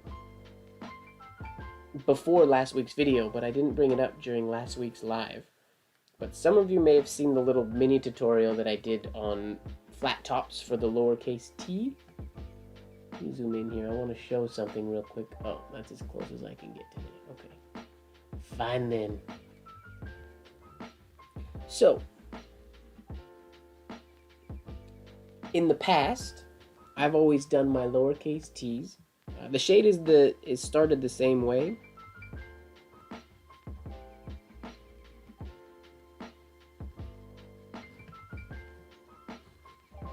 Where, if you notice where the shade is, I get this shape. That's concave, right? Not convex. Yeah. Going down into the hairline. This is an exaggeration, obviously, but these lines have it curves. They're not straight coming down. Whereas lately, I've been really liking the look of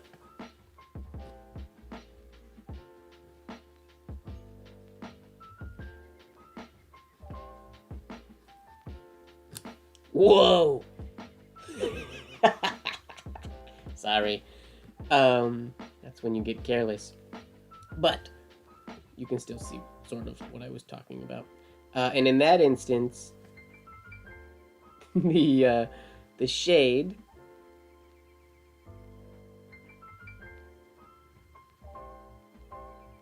is a straight line instead of those convex lines. Now the difference, I'll try to do two of them back to back. I wish I could zoom in a little bit more so you guys could see a little closer, but not with the current lens I have on this camera, unfortunately. Maybe I'll set that macro lens up for next week. But the big difference, the first one, whoops, now this nib is all funky. Give me 2 seconds. That was a pretty gnarly snap.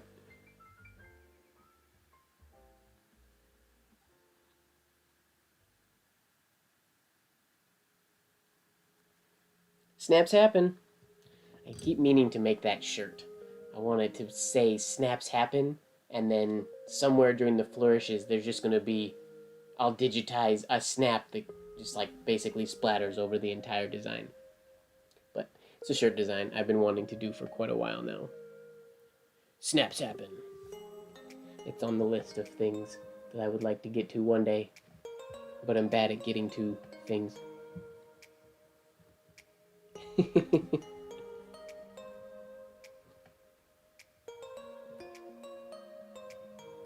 Now my tees just aren't really good, darn it. So there's sort of an example, and this one has a little bit of the convex, but I've been trying lately to get a very much the super straight sides of my tees, or of the shade, like so. Jeez! This nib might be dead. Or my hand is just not wanting to write today. That was really strange. I don't usually get this many nib snaps.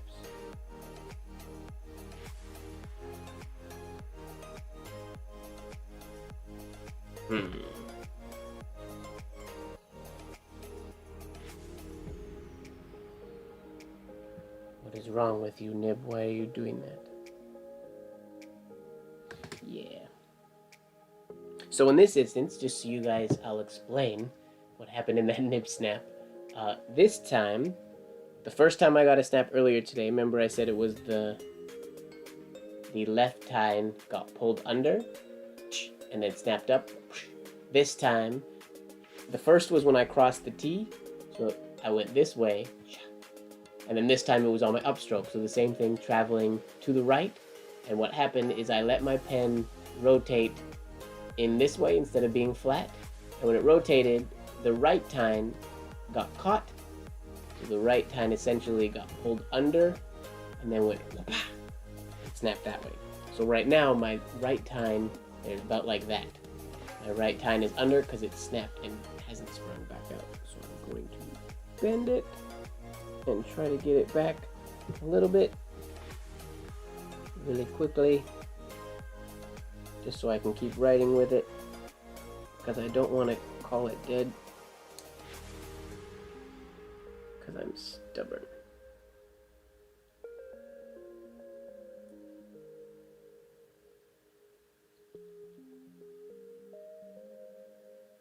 That should be good. Yeah, 2 nib snaps that close together. That doesn't happen very often.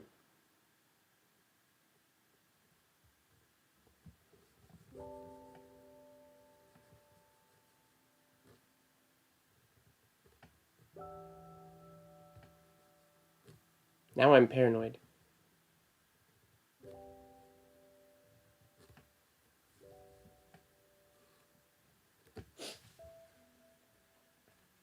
So yeah, trying to get my shades to be a little longer, but have an even straight line all the way to the baseline. I think both examples look really pretty. Just lately, this is something I've been trying to go for. Now, I did a lot of talking there. Let's see what chat has to say. Watching someone write is the next best thing to writing it yourself. Heck yeah, I agree with that.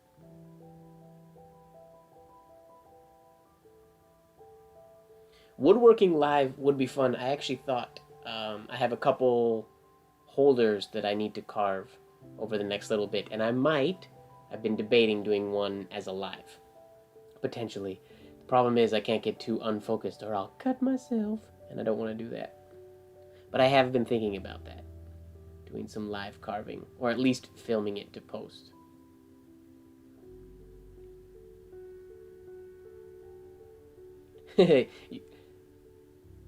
You would love to see my wood workshop. This is my wood workshop. I'm a weirdo who does woodworking on my writing table. Perfect example, yesterday, for the thing that I was making, this is do as I say and not as I do. This is probably not safe, but I needed to cut some grooves in a piece of wood, and I don't have like a table saw or anything like that. So my Dremel is tie strapped to a piece of wood that has other chunks of wood and a piece of paper to get the right height, holding a cutter blade off so that I could slide a piece of wood under here. Yeah. So I could slide a piece of wood under there and get the groove in it, which is like a mini table saw, I guess, essentially. But these are the types of things, but they're just right here. I don't have a woodworking shop. I do all of my carving and woodworking right at this table. Some of it I do outside my front door so I don't get sawdust everywhere, but normally I just do it right here and then clean everything. When I was doing the grooves, it's because I was experimenting with... Will the camera show this? It didn't end up working for the project I was working on. But I was making a little curved piece of wood, so I was cutting these little grooves in a tiny piece of wood to see if I could bend it to make a circular form in a mini piece of wood. The experiment totally worked, but I ended up going a different direction with the project, so I don't need this anymore. So it's just lives here, and I learned something new. But yeah, no wood shop, just my desk.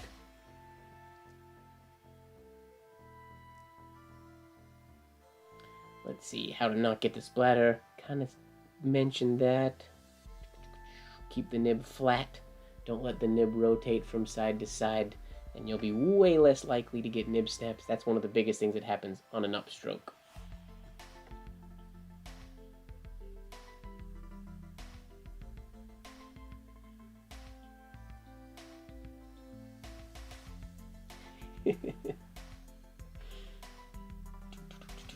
Chat. Missed a lot of chat.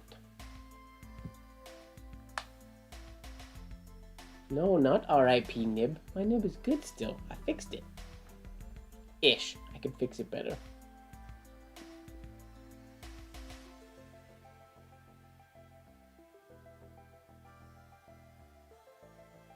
I don't have a dusty shed. I live in a tiny little basement suite, so I've always done my woodworking here. When I cut things, I'll set up a vacuum to suck up all the sawdust and whatnot, or I'll put sometimes paper. I'll make a paper guard so that I don't get shavings everywhere. If I was going to do live carving, I would do it right here. This would be exactly what it would look like. I would zoom out a little bit, and I would carve just like this with a knife. Carve, carve, carve, carve, carve, carve. And I would have a piece of paper underneath to catch all the wood chips. And then when I was done, I would take the wood chips, throw them in the garbage, use that piece of paper for penmanship practice, and then that would be it. I do everything right here. Not the best way to do it. Ideally, it'd be lovely to have an actual wood shop and have space and proper tools to do woodworking, but I do not have those things.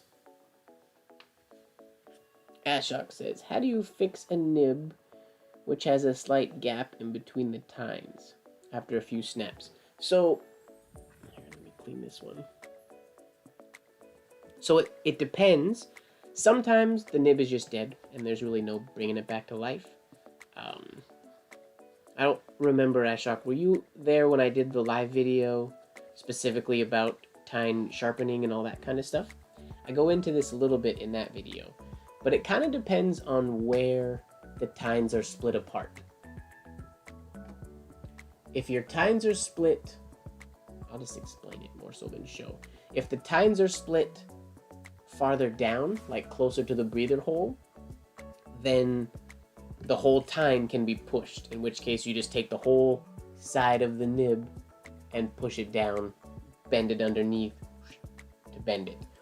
If the base of the tines is touching, but the tip of the tines is separate, then that means the metal itself has bent instead of the whole tine being bent up together, which is normally what happens on a nib snap. It could be just the very tip of the nib is bent, which then you have to bend just the tip down. So how I do it anyways. Come on, focus. Why can't it focus? There we go. I basically just take the tip with my thumbnail and I brace the bottom of it with my other finger and I try to bend just the tip of it. It's not a super precise thing when I do it, but I just try to bend just the tip of it so that both tines are perfect. Most of the time, if both tines are splayed apart a little bit, you can just kind of take the whole nib and either from the tip, if the very tip is bent, or the base, you can take the whole thing and just bend it down a little bit. Check it out. Bend it a little more. Check it out. Again, if the base then comes together, but the tip is separate, then you try to bend just the very tip of the nib if you can, slightly.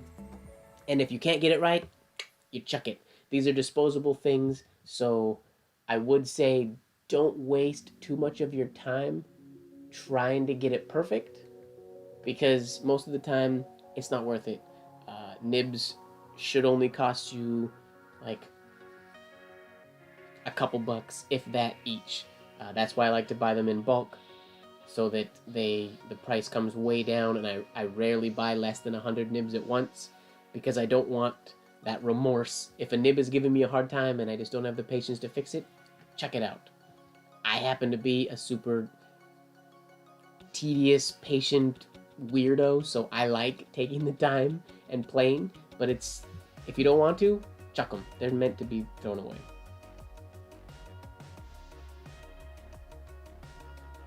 Do you use your Dremel machine tool for pen holders or on nibs? No, I don't use the Dremel for much of the small things. Some pen holder things, like fine detail, I'll put a really fine tip in there, but most of the pen holders I just carve by hand, just with a knife. The scary part when you use Dremels for stuff like that, it has so much power that one little mistake, and then the thing I carved just flies across the room. So I don't usually use the Dremel for things like that.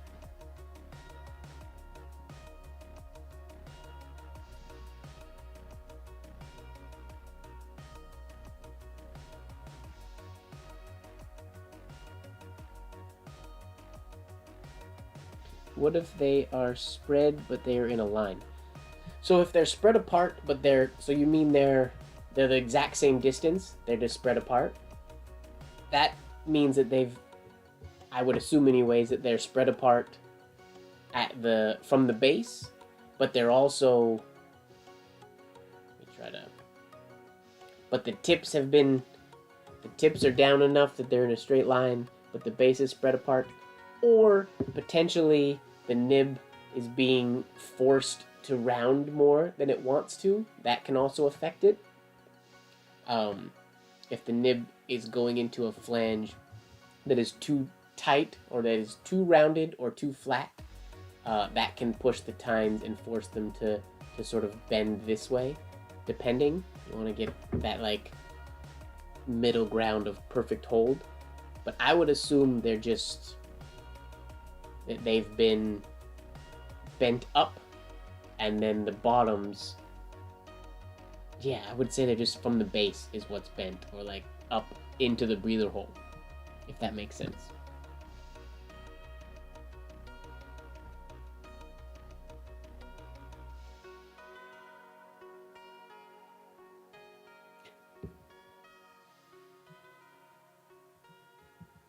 Alright, what else do we got here? You have 5 months at the Zenarian College. Who...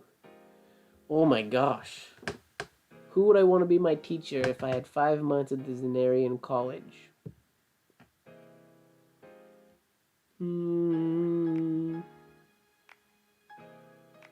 Probably Blozer, I think. I think Blozer would be who I would go with. I mean, to be honest, you can't really go wrong with any of them. Blozer, Lupfer maybe, but I think Blozer would probably be my go-to. I would want to be his student the most, I think.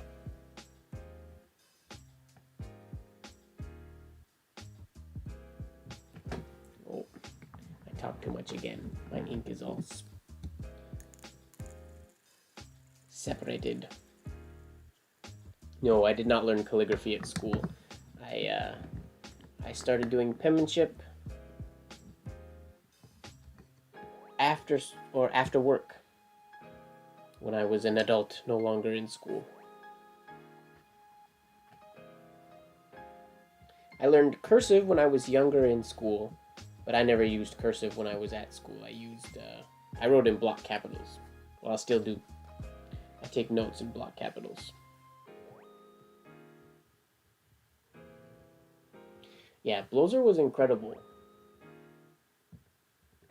And you can find articles and examples in the Business Educator where a lot of times stuff of his would get posted and he would request it not be credited. And I don't know if that's just because he was super humble, or I don't know the exact reasons for that, but he just seemed like a cool guy. Maybe.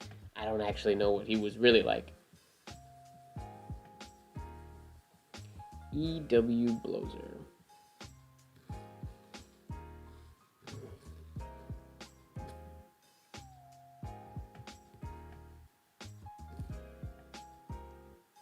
Where's my bass line here?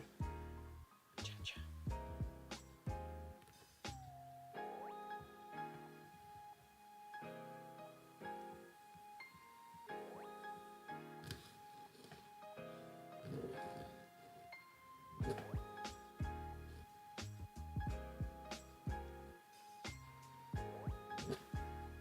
This nib might be dead.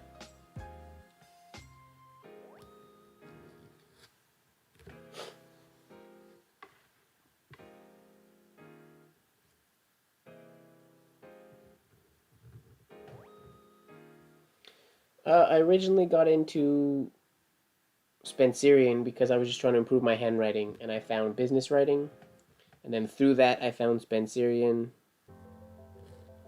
and I just fell in love with the way it looked. I thought it was pretty, and it looked really difficult, so I wanted to get better at it, and that's pretty much, now it's pretty much the only thing I really spend a lot of time on.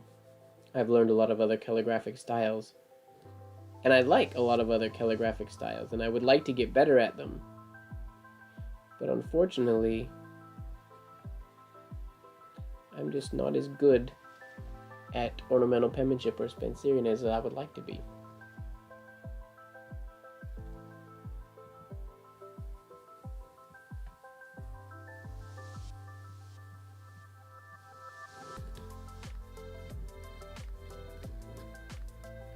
Ornamental penmanship. What time is it? 11:13. I think I might call this. My nib is scratchy, and my hand isn't feeling all that amazing at writing today. So I think I've answered all the questions that people brought up, I believe. I do find it relaxing. That's a big part of why I got into it in the first place. It was just, I mean, I didn't do it to be therapeutic, but it's just really fun. An early night. Yeah, I got some stuff I need to do. I need some real work. I have a couple leather projects I have to continue and go do another coat of stain on my little wood project that I've been working on for the past couple days before I go to bed. And I have to do my physio exercises Unfortunately, I don't know if anybody knows, my shoulder's been a little messed up for the past couple months, so I have some physio exercises I have to do. It doesn't affect my writing at all, which is awesome. It just affects like putting clothes on and things like that. So I have more things to do before I go to bed. Thank you very much for hanging out with me today, everybody. We will be back again at 9 p.m. next Tuesday, so hope to see you there. If you have any questions, I'm going to post another thing. I'm not exactly sure when I'll post it, maybe Thursday, Friday, maybe a little closer to the actual live this time, with questions like I did this week, so I can have all the questions that people asked on Instagram, and I can answer them and get specific about them.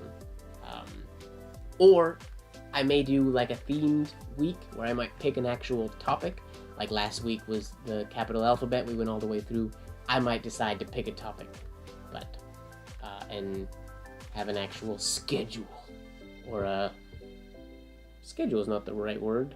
What's the right word? Agenda? I don't know. But I might have a real thing and stuff to discuss.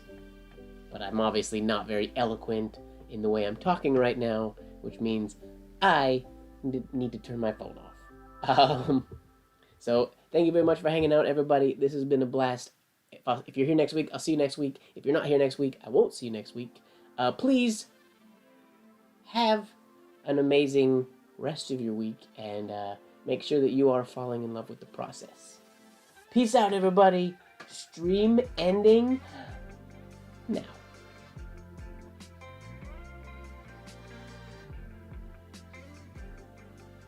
Whoa, I didn't hit. I forgot to ask. Yes, end. For real.